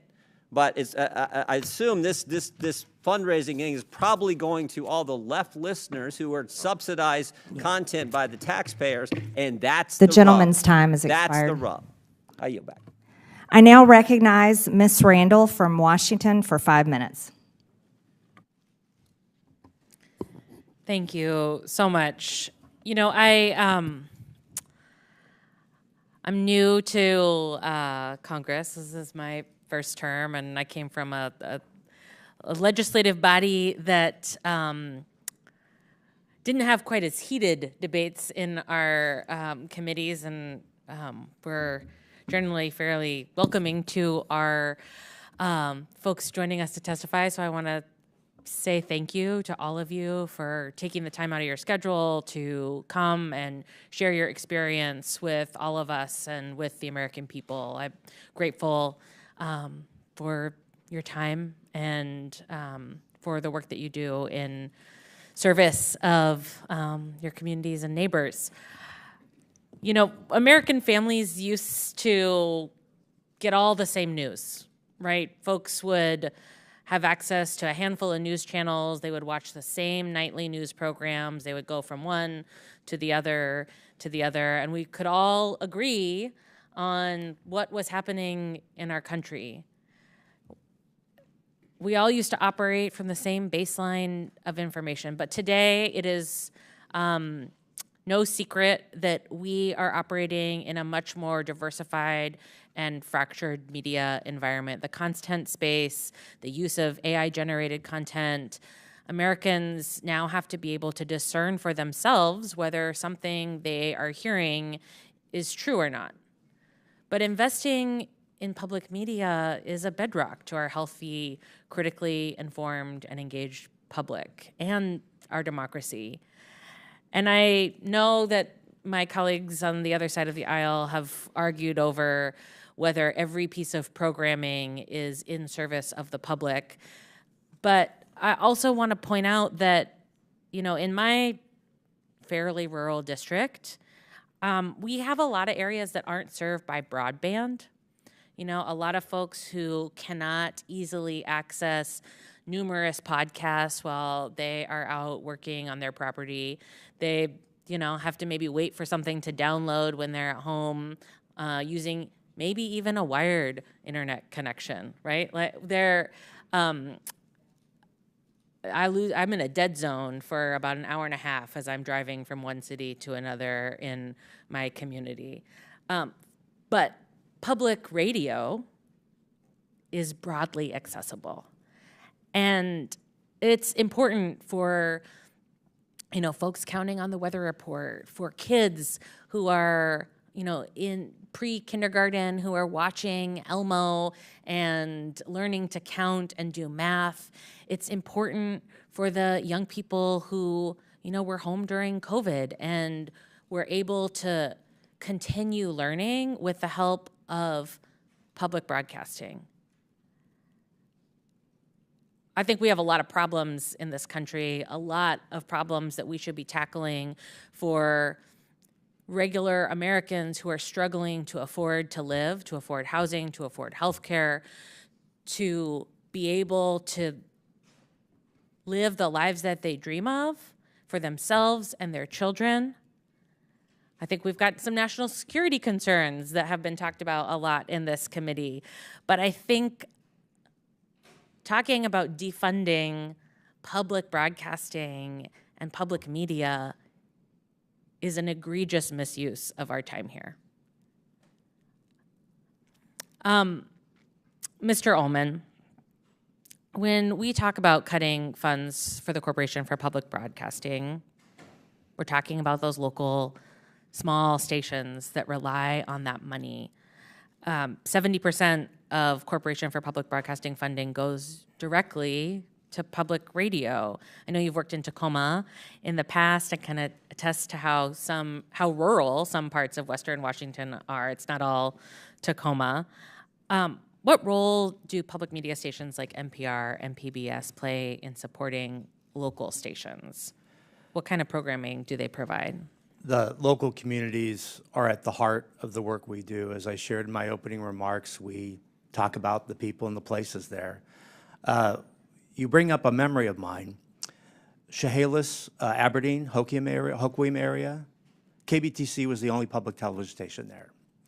You know about the struggles that community was having over a decade ago, job loss, all kinds of terrible economic situations. We provided educational services there with a $500,000 local grant that we partnered with the community on. It was incredible work. We do the same thing in Alaska with military families, homeschoolers, elementary schools. Those are the pieces we provide. And then local news stories that people can use about where they live and what they do. That's what we do. That would be lost. Thank you so much. Madam Chair, I yield back. Thank you. I now recognize the gentleman from Tennessee, Mr. Burchett, for 5 minutes. Thank you, Chair Lady.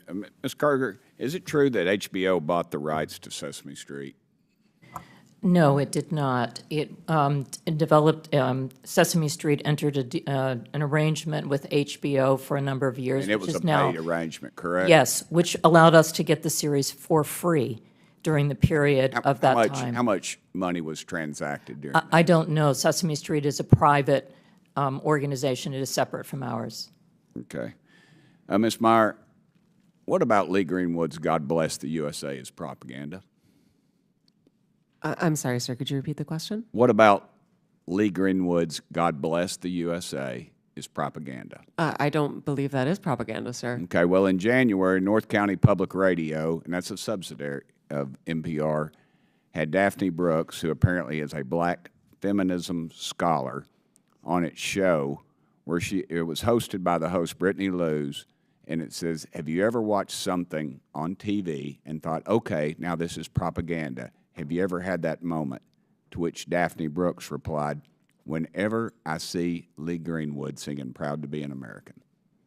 I believe that represents the individual we interviewed on air, not the position. And of did you NPR. say there's no bias on NPR? That is not a position That is of not a NPR. biased statement, ma'am. That is not even both parties wrap themselves around this song every time there's a national conflict. Lee Greenwood sings it, and he does a beautiful job, but you say there is no bias in NPR. That is that individual's opinion, and she, of course, is entitled to it, but that is not the position of NPR. Ma'am, you said in your opening statement that you were going to be transformative, and I believe you failed to do that. Let me ask you, why did you call President Trump a fascist and a deranged racist sociopath in 2020? Congressman, I appreciate the opportunity to address this. I regret those tweets. I would not tweet them again today. They represented a time where I was reflecting on something that I believe that the president had said rather than who he is. I don't presume that anyone is a racist. You don't believe anyone is a racist? I don't start by presuming anyone is a racist, sir. Okay.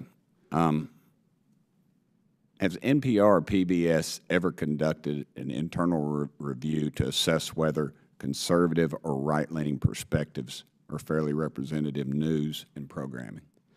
Congressman, what we look at is the distribution of people who listen to our work, and we can tell you, and I'm proud to tell you, that for our digital, our podcasts and our website, the distribution of Americans who come to NPR does reflect the political distribution of the nation. In fact, the distribution on our websites, 33% of folks who come are conservative versus 28% who are liberal, and the rest identify as independent. So the largest group is conservatives who come to NPR's websites. So you believe that most Americans think President Trump is a fascist and a deranged racist sociopath? I don't believe that at all, sir. Okay.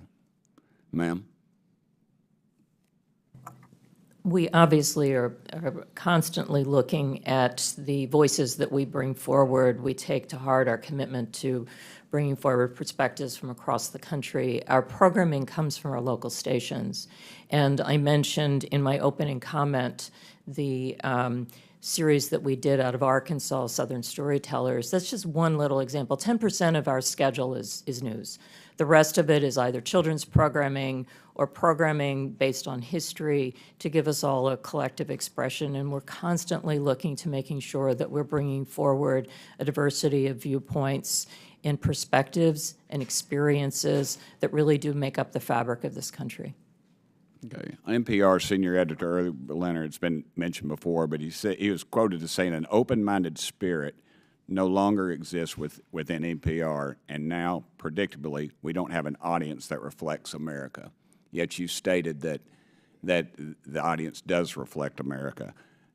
He was suspended without pay for 5 days for saying this, and of course he eventually resigned in April 2024. You've also stated that federal funding is essential for NPR to operate, but also claim only 1% of your funding comes from the federal government. Which is it? Mr. Berliner was suspended for the outside work policy, not for what he said, sir. In terms of federal funding, the federal funds go to support our operation of the public radio satellite system, which enables all of our local stations to be able to communicate information and broadcast, including... As stated earlier, ma'am, funding is very fungible. It flows wherever it needs to. I don't buy that argument. We do have I a wonder separate if any of balance the sheet for members that, of the sir. committee would comment real quickly. Would you agree that Real America's Voice, Newsmax, Fox, or News Nation, if they were to see federal funds, would you all support that? Yes or no? Mr. Ullman? Yes or no? I'd have to get back to you on that. Ma'am? Yeah. I actually don't have an opinion about that. Ma'am? I don't have an opinion about that, sir. That would be Congress's decision. Thank you, Chair Lady. Thank you. I now yield to the gentleman from California, Mr. Khanna, for 5 minutes. Thank you, Madam Chair, and thank you for allowing me to wave on to the committee. Mr. Gonzalez, I read with interest your testimony. It was so angry, so I thought I'd try to lighten things up a little bit. Who are 3 of your favorite characters on Daniel Tiger, or what episodes are your favorites? Representative Khanna, thank you very much for the opportunity to lighten up. I think I've taken a time machine here. Sesame Street went to HBO. Daniel Tiger, do you have some favorite characters? Oh, the owl, any of them? No, none. What does Ugga Mugga mean to you? Nothing. You've never heard the expression Ugga Mugga? Yeah, I don't think so, no. It's affection. Have you ever watched a Daniel Tiger show, or know any families who watch a Daniel Tiger show? I don't think so, no. You've never watched one? You have I've never strong seen Daniel opinions on Tiger. it, Sorry, but I I- thought- do you know what Daniel Tiger is a successor to? And I don't know Daniel Tiger, so I don't know what he's. No, the show. What it's a successor to? Do you know? No.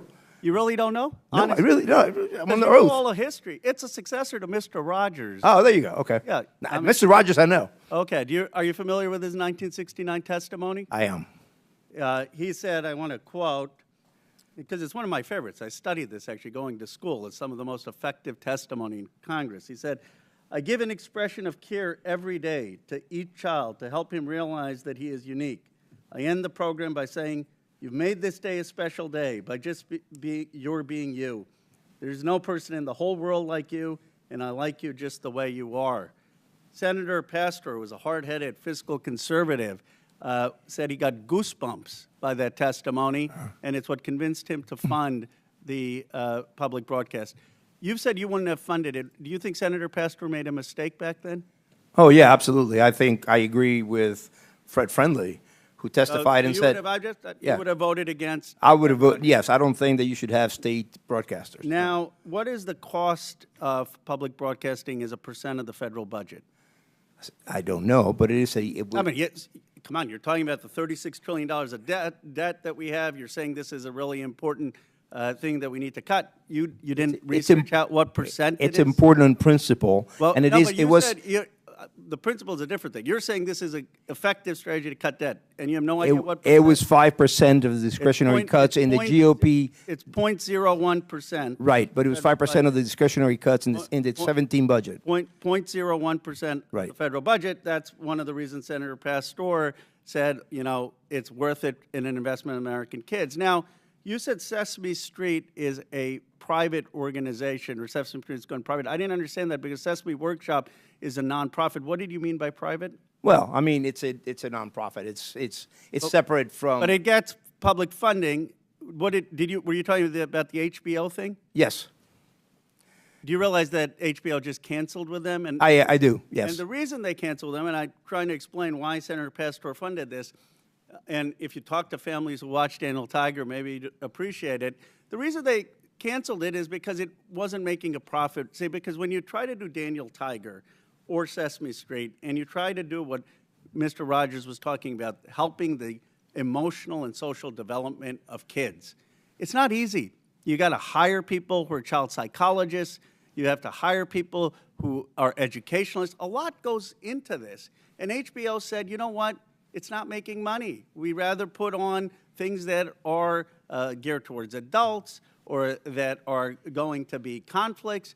We aren't making money on this. And the whole reason Senator Pastor said that we're going to fund this, I know you kind of mocked in your testimony the kids, but the whole reason was that when you make programming for children to help their social and emotional development, it costs so much money to do, and it's a public good, then not everything has to be about profit. Do you have any idea what it takes to produce Daniel Tiger, who all they hired? Did you ever try to figure it out? No, but I can tell you that the market said that it wasn't, and there wasn't enough demand for it. And that's the reason why HBO got rid of it. Right. Because there wasn't enough demand. Yeah, so that's exactly the right point. Are you saying that everything in American society needs to be driven by the profit motive? There is not enough demand on getting ratings for things that help the social and economic development of kids. But you know what Mr. Rogers understood, what we've forgotten in this country? Some things are more valuable than money. At a time where a country is polarized, I wish we had a little more empathy and caring, and that's not a partisan issue. That's an American issue, and I would recommend you watch that testimony from Mr. Rogers. I hope the whole country would watch it. I have watched it, and we are $36 trillion in debt. I now recognize the gentleman from Missouri, Mr. Burleson, for 5 minutes. Thank you, Madam Chair. I think that it's important to bring this conversation into the context that needs to be said, which is that we are $36 trillion in debt. As a nation, we're spending 20% of every dollar that comes in from taxpayers just to cover the interest. And guess what? American people, bad news, interest rates are going up. So that 20% is going to get worse and worse. We had Ray Dalio come in and tell Congress that we are entering potentially dark territory. There's a number of red flags. We're at the worst level of debt. We're at a worse level of debt than we were after we left the World War II, okay? We're at that level of debt, and we didn't just fight a war. We're facing potential wars and conflicts. We're at that level of debt, and we didn't just emerge from a recession or a depression. If that happens today, you'll see the dollar no longer be the world reserve currency, and we will be in serious trouble. And so that is the context that we're in. Look, if there was all the money in the world, it's fine to throw money around, but we don't have all the money in the world. And the question that we have at hand today is it appropriate to spend taxpayer dollars on things that may not be necessary anymore? And so my question, Mr. Gonzalez, at one point in time, there was state-sponsored speech directly. It was the form of town criers, correct? So government used to fund people to go out in the street and deliver the news of the day vocally at street corners, correct? Okay, why don't we do that today? Well, I think it's because we have better ways of delivering the news. I think you get my point. Like today, at one point in time, there was very limited access to news, and there was an appropriate time where potentially we needed to have state-sponsored news. But is that the way? Do we need that today? No, we do not. And may I quote Thomas Jefferson on this very point, since you bring this up? He said, "To compel a man to furnish contributions of money for the propagation of opinions which he disbelieves and abhors is sinful and tyrannical." This is what I base my opposition to public funding for media. Yeah, and that's why I think that given this context, like, let's be real. It was said that we're attacking free speech. This is state-sponsored speech, and the very reason why we have these witnesses before us today isn't because they're totally being funded or completely being funded. We're not bringing in Disney Channel in here, right? We're not bringing in the National Geographic, right, for their content. The reason why we're having this conversation is because we are funding you, and because we're funding you, the taxpayers get to have an opportunity to ask, why are we funding some of this content that they might disagree with? Right? Yeah, no, that's completely right. In fact, I think that PBS and NPR, but especially PBS, will thrive on the membership model. They keep saying it's such a small percentage. Well, if it's the public funding, if it's such a small percentage, then no problem. Yeah. So, Ms. Maurer, I'm going to ask a very difficult question, but if you're in my shoes and you have to face the fact, can we fund Social Security or do we spend money on NPR? Which would you choose? Congressman, I would argue that if you had to pick, if you were forced to make a decision, there wasn't enough money to go around, Social Security or NPR? We know how important public media is to our nation's seniors, sir. More important than Social Security. I think the American people disagree. I think that Ms. Kerger, let me ask this. Would it be more appropriate to fund PBS or to fund veterans' health care. If given limited resources, which is where we're at. I recognize the limited resources, and I feel that both are important for this country. And I think what the American people want to know is when they're sending money, their taxpayer dollars, and they're funding things like Independent Lens. And look, I like some of the content on your stations. I love Nova. But you know what? Nova competes with National Geographic and Nature. Why are we funding something that competes with these private sector interviews? I like Sesame Street, but I also know that it's competing directly with Handy Manny, Doc McStuffins, and Little Einsteins, right? Those exist, and we're not funding them. They're not here having to defend their content. But because we are funding it, I'm going to ask you, why are we funding an episodes of Real Lens, Independent Lens, about an episode called Real Boy, a trans teen navigates adolescent sobriety and physical emotional ramifications? That's what the American people want to know. Social Security. We're out of time, but our witnesses can answer the questions. Thank you, Madam Chair. That was a documentary that was produced for adults as part of our primetime audience, and it was part of a point of view that we share to try to help people understand the wide breadth of experiences of people across the country. Thank you, Madam Chair. I now recognize the gentlewoman from the District of Columbia, Ms. Norton, for 5 minutes. Thank you, Madam Chair. I would like to thank the witnesses for being here today. I am a strong supporter of public broadcasting, and I am a regular listener and watcher of the public broadcasting stations here in D.C. Public broadcasting is a public good. WETA's DC's local PBS station is proudly home to the world's longest running high school quiz show. For over 60 years, the show, It's Academic, has showcased some of the best and brightest high school students in the capital region.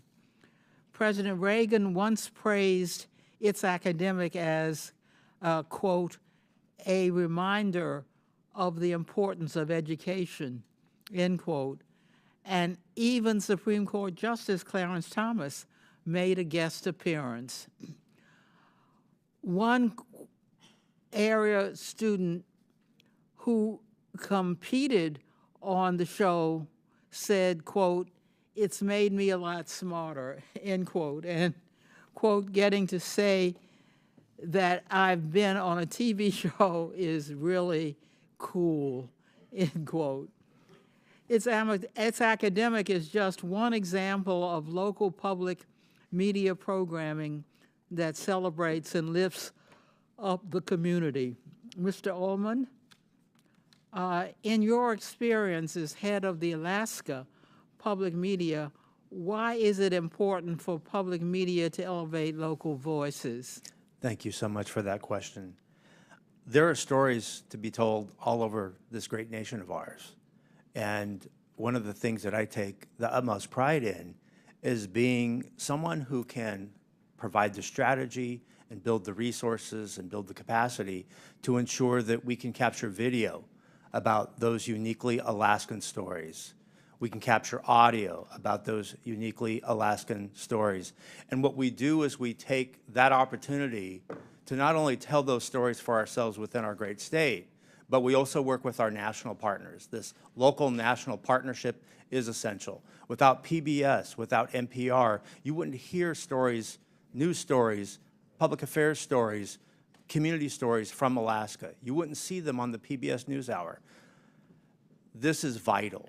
It's vital for Alaskans to know that they're connected to their nation and that what we do in Alaska matters to our nation. Thank you again for that question. Ms. Kruger, I would love to hear your bigger picture taker on this. If PBS stations are suddenly taken off the air, what would be lost to communities across the country? I've spent a good part of my time as the president of PBS traveling and visiting our stations across the country because I feel for me to do my job well, I need to understand what the role of our stations are in communities. That means spending time not just with station management, but also with people in the community. So I've been to all 50 states. And the reason that we are here and the reason that we are arguing so passionately for funding, recognizing there are very difficult challenges in our country right now, is that many of our smaller and actually medium-sized stations would not exist without the federal appropriation. And when you look at a station like Cookeville, Tennessee, which serves part of Appalachia, 50% of their budget comes from the federal government. Those are stations that I've seen that have small staffs that do extraordinary work. And those are the stations that I worry would not survive. This would be an existential moment for them. And that's why I think this is so important. The D.C. area NPR station similarly provides acclaimed programming, including up-to-the-minute news and local shows exploring the D.C. cultural scene and sharing stories from all over the city, including historically marginalized areas. The station also produces award-winning journalism, such as an investigative feature on local families coping with sickle cell disease. Throughout the country, more and more local news outlets are closing each day at a rate of more than 2 per week. This has made public radio reporting all the more important. Ms. Maher, why is it beneficial for journalists to live in the communities they cover? Yeah. We'll let the witness quickly answer, and then we're out of time. Thank you so much, Madam Chair. We find that enabling public radio to continue to be funded allows for us to meet the needs of people who live in news deserts, and having journalists who are from that community means they can prioritize the needs of that community, whether it's sickle cell issues in DC or whether it's the price of sorghum in our agricultural heartland, whether it is thinking about the wildfires that we see across the center and west of our country, or whether it is the impact of storms across the Gulf and southern parts of our country. We recognize local journalists. They speak the language. They recognize the pronunciations of the places that they come from. They come from the community. It is tremendous value to enable that we are for America, from Americans, and all American voices are heard. The gentlelady's time has expired. I now recognize the gentleman from Texas, Mr. Fallon, for 5 minutes. Thank you, Madam Chair. Ms. Maher, do you believe that National Public Radio takes a balanced and fair approach to news, politics, culture, et cetera? Mr. Fallon, thank you for the question. I came into National Public Radio with and I apologize. It's just that we have such a limited time. Do you believe that to be true? I believe that we have work to do. We always do in order to improve and to serve all Americans. More accurate than not that you're fair, or you're either fair or you're unfair. So what do you think you are? I believe we wake up every day with a desire to be fair, and it is part of why. You're not claiming that you're fair. You have a desire to be fair. Okay. So you would not describe NPR as objective and nonpartisan? I would. You would, okay. Ms. Kerger, same question for you. Would you believe the PBS is fair and objective and nonpartisan? Yes. Okay, thank you. Thank you for the quick answer, too. So I find it interesting that the CBP's recent goal was to promote efforts that ensure fact-based journalism that promotes a symphony of ideological viewpoints. You both agree with that goal? Yes. All right, wonderful. So, Ms. Kerger, in 2023, when PBS had a program, Washington Week with the Atlantic, and when President Biden's mental acuity was questioned, one of the reporters claimed the GOP was lying. Another reporter, Jeffrey Goldberg, who's been in the news of late, described Biden as, quote, mentally acute. Were you aware if there were any dissenting opinions on that program that day? I don't know from that day, no. There were not. But fortunately, there was a debate in, I believe, June of 2024 where the American people and the world found out just who was lying. The Democrats, Jeffrey Goldberg, and PBS. Ms. Maher, I'm sure you're aware that Hunter Biden had a laptop. I am, sir, yes. Okay. And there were many stories written about said laptop. Yes, sir. And in 2020, unfortunately, NPR's managing editor for news refused to cover the story, and he branded it a, quote, waste of time. not a real story, and a distraction. And instead, unfortunately, of NPR investigating, they ran a puff piece that led with, experts say attack on Hunter Biden addiction deepens stigma for millions. It's unfortunate that NPR ignored the Hunter Biden laptop story, but y'all did talk quite a bit about the debunked Russia collusion. Do you know how many times NPR interviewed Adam Schiff about Congressman, collusion? I would love to say that we actually believe we made a mistake on the Hunter Biden laptop story. And I appreciate that. Thank you. How many times did y'all interview Adam Schiff about the Russia collusion? I'm sorry, I don't have that number. It was 25 times. You know how many times NPR interviewed Chairman of this committee, Oversight Committee, Jamie Comer, about the Biden impeachment inquiry for the Hunter Biden tax evasion and illicit business dealings of the Biden family? I'm sorry, I don't know. I believe that's 0, so it's 25-0. Ms. Kerger, you're aware there's a political spectrum. It goes all the way from the far right to the far left and everywhere in between. Would it trouble you to hear that for 6 months there was an analysis done on PBS's NewsHour from June to November of 2023 where they found that far right that term was used 162 times and far left was only used 6 times? Do you find that troubling? I don't know the study that you're referring to, and I'd be very interested in seeing it and understanding how they came up with those numbers. Media Research Center did a 6-month analysis, and it's not how do you find it? You either say far right or it's terms. Yeah. They use the term far right 162 times, far left 6 times. That's a 96 to 4% skew. You're also aware that you covered the GOP and Democratic national conventions in 2024? Yes, we did. Okay. Interestingly, 72% of the coverage of the GOP convention was negative. 88% of the Democratic convention was positive. Shouldn't be surprising when you have anchors like Amna Noat, who described the Republican rhetoric as, quote, outright racism and, quote, echoing white supremacy. Ms. Mayor, NPR, you believe your reporters are fair? You said you're fair and they're working at it. I believe that they work to be every day, sir. They're non-biased.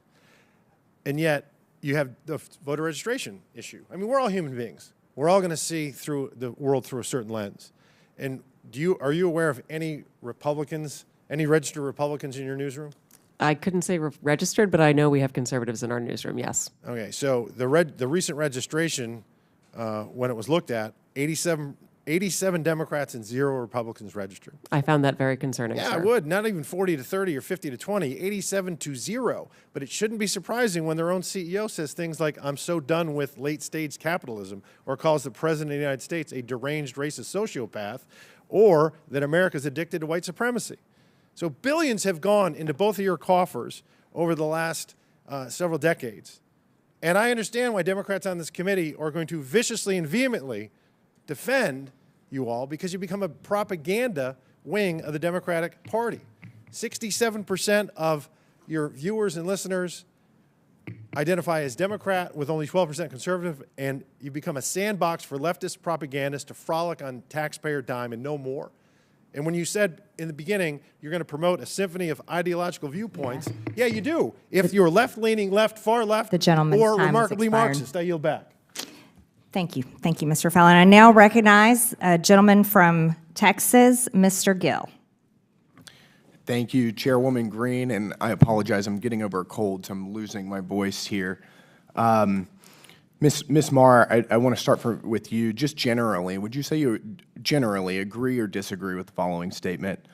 The history of all hitherto existing society is the history of class struggles? I would not say I agree with that, sir. You're not.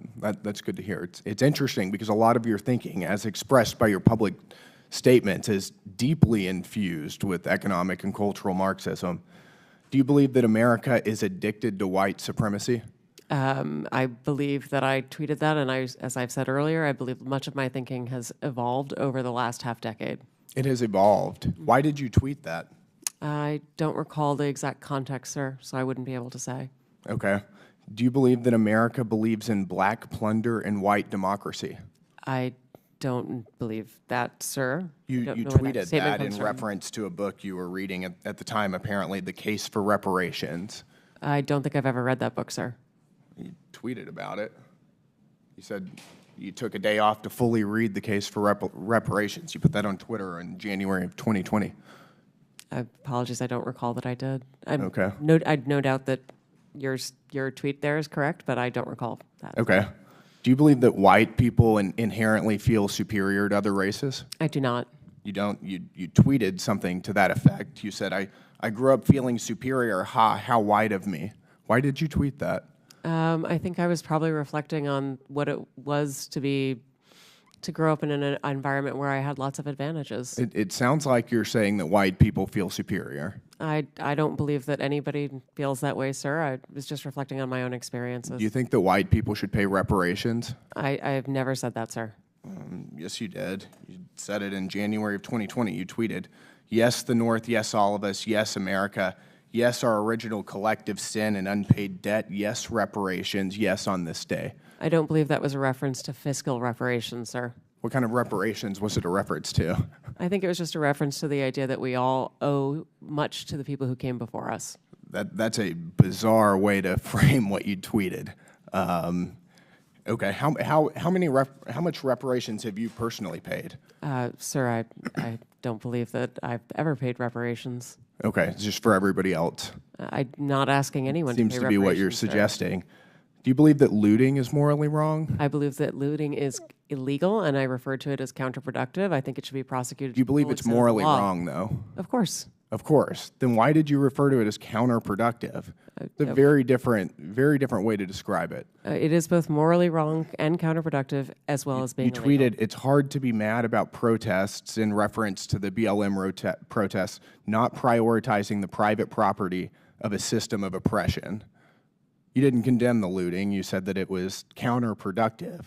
NPR also promoted a book called In Defense of Looting. Do you think that that's an appropriate use of taxpayer dollars? I'm unfamiliar with that book, sir, and I don't believe that was at my time You at tweeted NPR. that you read that book, but I don't believe that I did read that book, sir. do you think that a few years ago, NPR educated America about, quote, the whole community of genderqueer dinosaur enthusiasts? Do you think that that's an appropriate use of tax dollars? I was not at NPR at the time, sir. That's not the question, though. Do you think that that's an appropriate use of our tax dollars? I think our tax dollars that we use are to be able to provide a wide range of So I'll take that as a yes. You do believe that that's appropriate.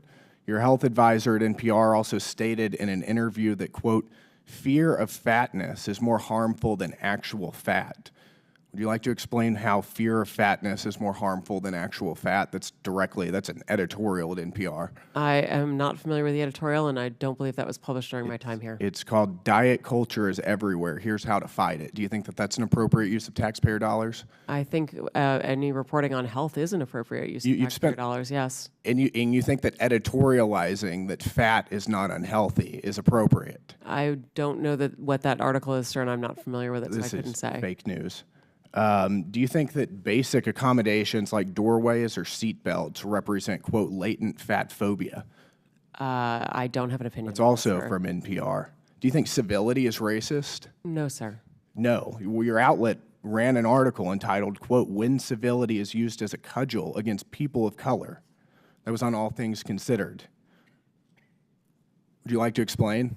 I'm not on the editorial side, sir. I'm not familiar with that story. You talk about how NPR is news. This is editorialization, and I'll read it. For many people of color in the United States, civility isn't so much social lubricant as it is a vehicle for containing them, preventing social mobility, and preserving the status quo. This is garbage.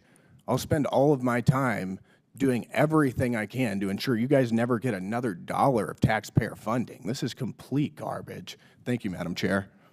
Thank you, Mr. Gill. I now recognize the gentleman from Georgia, Mr. Jack, for 5 minutes. Well, thank you very much, Madam Chair. I'd like to just start and build off of something Mr. Fallon noted. And Ms. Mayor, I think you noted, and just to confirm within your statement to him, that NPR failed to accurately report the circumstances around and content within Hunter Biden's laptop story. Is that fair to categorize your statement?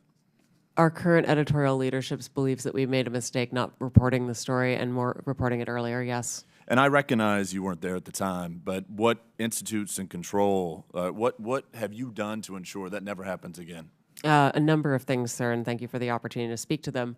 We have hired additional editor core, which we refer to as our editorial review, to make sure that all stories before they go out are comprehensive and well reviewed.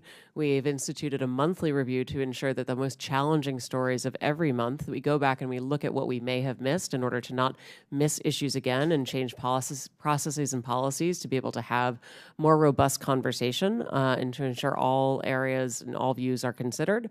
We have hired analysts to be able to count the number of stories that we're running on any particular issue, including whose voices are represented. We've moved from bringing pundits on air to trying to bring direct policymakers on air so that we can ask questions of policymakers rather than hearing through other people's perspectives. Those are just a few of the things we've done so far. I've got a couple others if you have time. Thank you, and you can submit those for the record. Would you suggest then that the failure to accurately report those circumstances and the content around that story, would you suggest today, as I feel and many others feel, that impacted the 2020 election? I could not say, sir. I don't know. Well, I ask because you have a broad viewership, broad listenership, and I'm just curious if it is so broad and it is so necessary for us to continue to give taxpayer funds, as you all submit, to me, to misaccurately report something that's incredibly important around a 2020 election is very concerning. So welcome another thought from you there. I believe that we made a mistake, as I said, and I believe that we have taken that to heart and are focused on how do we report and report effectively and in a timely fashion on all the issues that matter to all Americans. I hear your concern, sir, and I want you to know that we are truly working on this. I'd like to spend the rest of my time talking about funding, and I know that some of my colleagues talked about it a little bit today, but could you walk us through the amount of money that NPR receives from CPB annually? Yes, sure, sir. We receive $11.2 million this past year, the majority of which goes to the public radio satellite system, which we operate on behalf of the entire public radio network. We also received a smaller amount of funding in the course of the past year that went to help us hire those additional editors and analysts in order to be able to beef up that editorial review. We received funding to support the coverage of the recent election in order to make sure that we had our journalists all across the country and were able to speak to Americans of all different political backgrounds. And what percentage of your budget share comes from the federal government? Depending on how you count it, sir, it's less than 5%. And to help me understand too, the CPB, as I understand it, Congress has appropriated $500 million to CPB. It flows out, and I think smaller radio stations go and apply for grants for it. Do you receive payment from smaller radio stations through licensing agreements and things of that nature? We do, and the fees for that are designed around the amount of funding that they get from private member donations. So the fees are not designed around federal funding. They're designed around what sort of direct private support and donations they receive from members and listeners. Well, I noted Mr. Jordan today suggested that you all are fundraising off this hearing today, and a question that I have then, if you receive less than 5%, and over today you've said that private funding helps support the mission and the work of NPR, could NPR survive without the 5% that we give NPR annually? My belief is that the funding is essential to the public radio system, and that is the 246 member stations, but the 1,300 stations across the nation, so that we're able, as a network, to serve all Americans with 100% coverage. If federal funding for our network goes away, it means that people in rural parts of America, places where they can't afford to make private donations to support their local journalism, those will be harmed. But, sir, if I may, the bigger harm as well, or the additional harm, is that Americans in places that are affluent or do have many media choices will not be able to hear from their fellow Americans that are often underheard. Bottom line, if the 5% went away, would NPR still exist? Well, it would be incredibly damaging to the national public radio system. I yield back. Just want to submit to the record. Turn your microphone on. Madam Chair, I'd just like to submit to the record this You ask flash unanimous drive. consent. I ask unanimous consent to submit to the record this flash drive containing 6 feet worth of documents documenting NPR and PBS's political bias. Without objection, so ordered. Thank you. In closing, I want to thank our witnesses once again for their testimony today. I now yield to the Ranking Member Lynch for his closing remarks. Thank you, Madam Chair. Thank you for having this hearing. I want to thank the witnesses for your willingness to testify. In closing, I want to follow up on Mr. Connor's point. I'd point out to my colleagues that there are some government functions that are not merely transactions. There are some undertakings that we, as a country, engage in which are not necessarily justified by cash on the barrel at the point of purchase. Everything is not a transaction. It's not like selling a car, although that's exactly what the President was doing on the lawn of the White House the other day. Sometimes a government program is a long-term investment. I think that applies to public broadcasting. Like when you use public television to teach kids their numbers and their alphabet, because in some households that might be the only source of instruction available. More often, it could be an exercise in trust, because a lot of our parents out there, 88% of parents, said they trusted PBS Kids.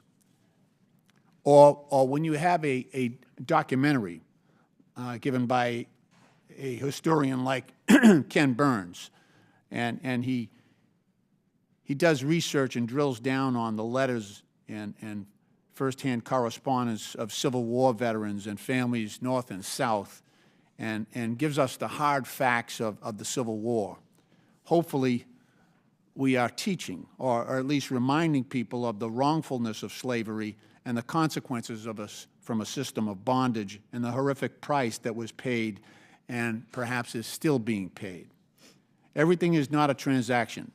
But I do believe that some people see it that way. I think President Trump and Elon Musk see life often as a series of transactions. Much of the support we provide to seniors is not a profitable transaction because they're older and vulnerable. But they have paid for their fair share into Social Security. That's why FDR designed it that way. Some people just wanted the government to promise to pay a pension, but FDR knew that if he had Americans pay into that system, that their sense of fairness would cause them to defend that pension. And so they would fight like hell to get what they had coming. It sounds like we might have to test that theory if Elon Musk and Howard Lutnick have their way. Another thing we do that is not necessarily profitable in a financial sense is that we care for our veterans. It's a promise we made to our sons and daughters in uniform, and it's the right thing to do. And veterans care and veteran benefits are special because those benefits are owed to every veteran who lies in a hospital bed in every VA hospital across the country, because those benefits are for courageous service previously and honorably rendered to our country. And so now it's the time for America and Congress to fulfill their obligation as promised. That's not a transaction. But because of that cost, the Trump administration VA has announced 80,000 layoffs at the VA. Trump and Vance also see support for Ukraine as a transaction, even though they've been invaded by Russia and are fighting for their lives and their freedom. As we saw a couple of weeks ago, for President Trump and Mr. Vance, it was a power transaction. And as the President insisted, Zelensky had no cards to play. And as Vance pointed out, he refused to sufficiently bend the knee, and he didn't dress up. These examples point out the nature of the presidency. Throughout our history, the President has never been viewed as the huckster-in-chief. Instead, our most successful presidents have occupied a position of what could be seen as moral leadership, which might cause some to conclude that America is bankrupt right now. But I have hope in the genius of our Constitution, that the checks and balances of our government framework might once again compensate for that shortcoming in the White House.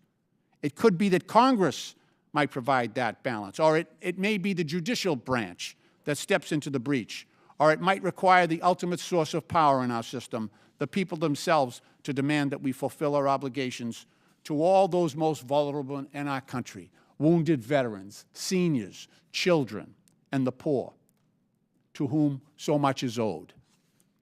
Madam Chair, I appreciate the opportunity here to address this issue.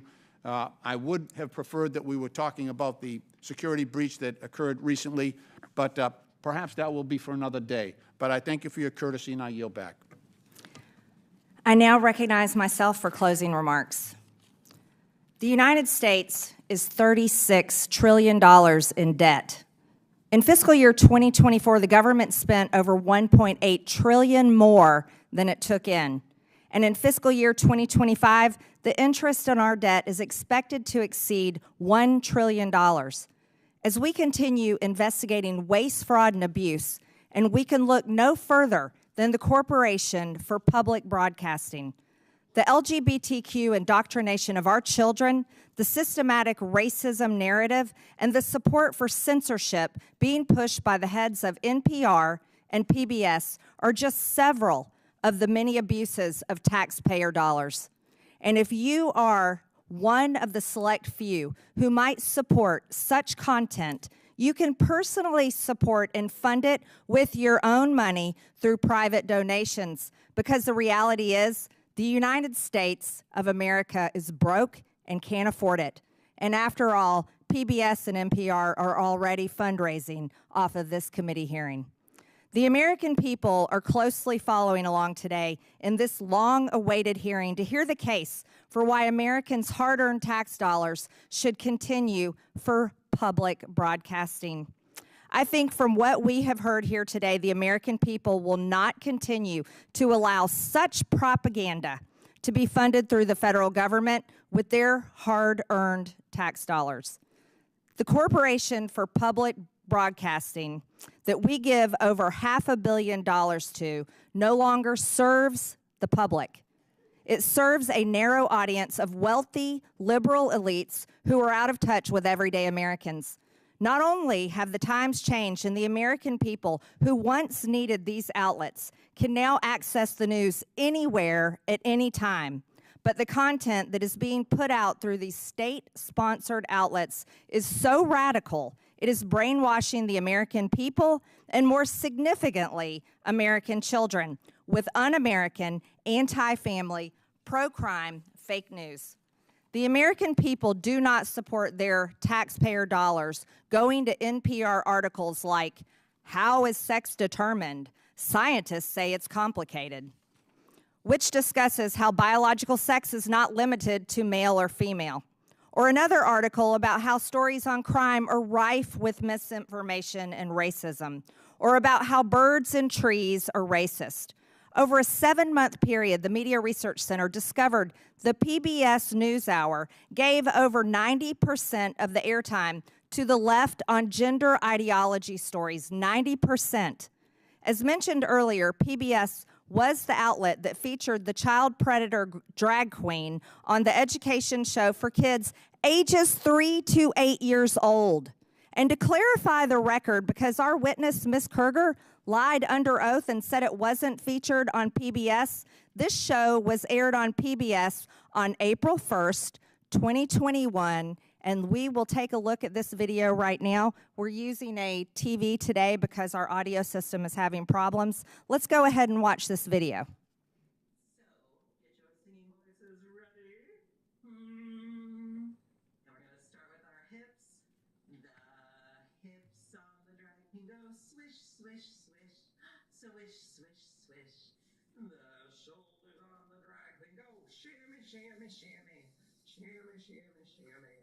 Shimmy, shimmy, shimmy. Blah, blah, blah. Blah, blah, blah. Blah, blah, blah. The mouth of the drag queen goes blah, blah, blah. All through the town. So, get your singing voices. The hips go swish, swish, swish. The shoulders go shimmy, shimmy, shimmy. That's repulsive. That's not what children ages 3 to 8 should ever be watching. A grown biological man posing as a woman. And by the way, Ms. Kerger, that was aired on April 1st, 2021. And then something happened. It wasn't an accident. And it wasn't just for a brief time that it was up. It was aired April 1st, and then somehow it expired May 24th. Later on, it was taken down. I wonder why. Wonder why that was taken down. Another egregious example includes back in 2010, PBS's Travis Smiley stated that Christians blow up people every single day. Haven't seen that ever happen in my life. And today, if you look on NPR's website, there is still zero mention of any negative coverage of any Democrat today. And trust us, there are more than plenty of examples to pull from. How about a member from this committee making fun of the governor of Texas for having a disability and living his life in a wheelchair? Ms. Marr. From headlines to podcasts to documentaries to children's programming, NPR and PBS have all but abandoned their promise to deliver unbiased, nonpartisan, and fact-based reporting. The American people have woken up to this nonsense and blatant disregard for truth, and truth matters. And they will not put up with it any longer.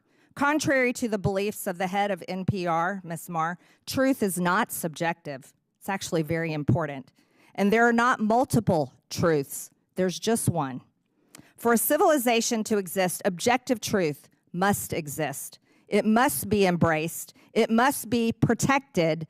It is not a distraction, and despite many attempts to whitewash it, truth will prevail. The Corporation for Public Broadcasting is using taxpayer dollars to actively suppress the truth, suppress diverse viewpoints, and produce some of the most outlandish, ludicrous content. After listening to what we've heard today, we will be calling for the complete and total defund and dismantling of the Corporation for Public Broadcasting. Here's how it works in America every single day, private businesses operate on their own without government funding. We believe that you all can hate us on your own dime. With that and without objection, all members have 5 legislative days within which to submit materials and additional written questions for witnesses, which will be forwarded to the witnesses. If there is no further business without objection, the subcommittee stands adjourned.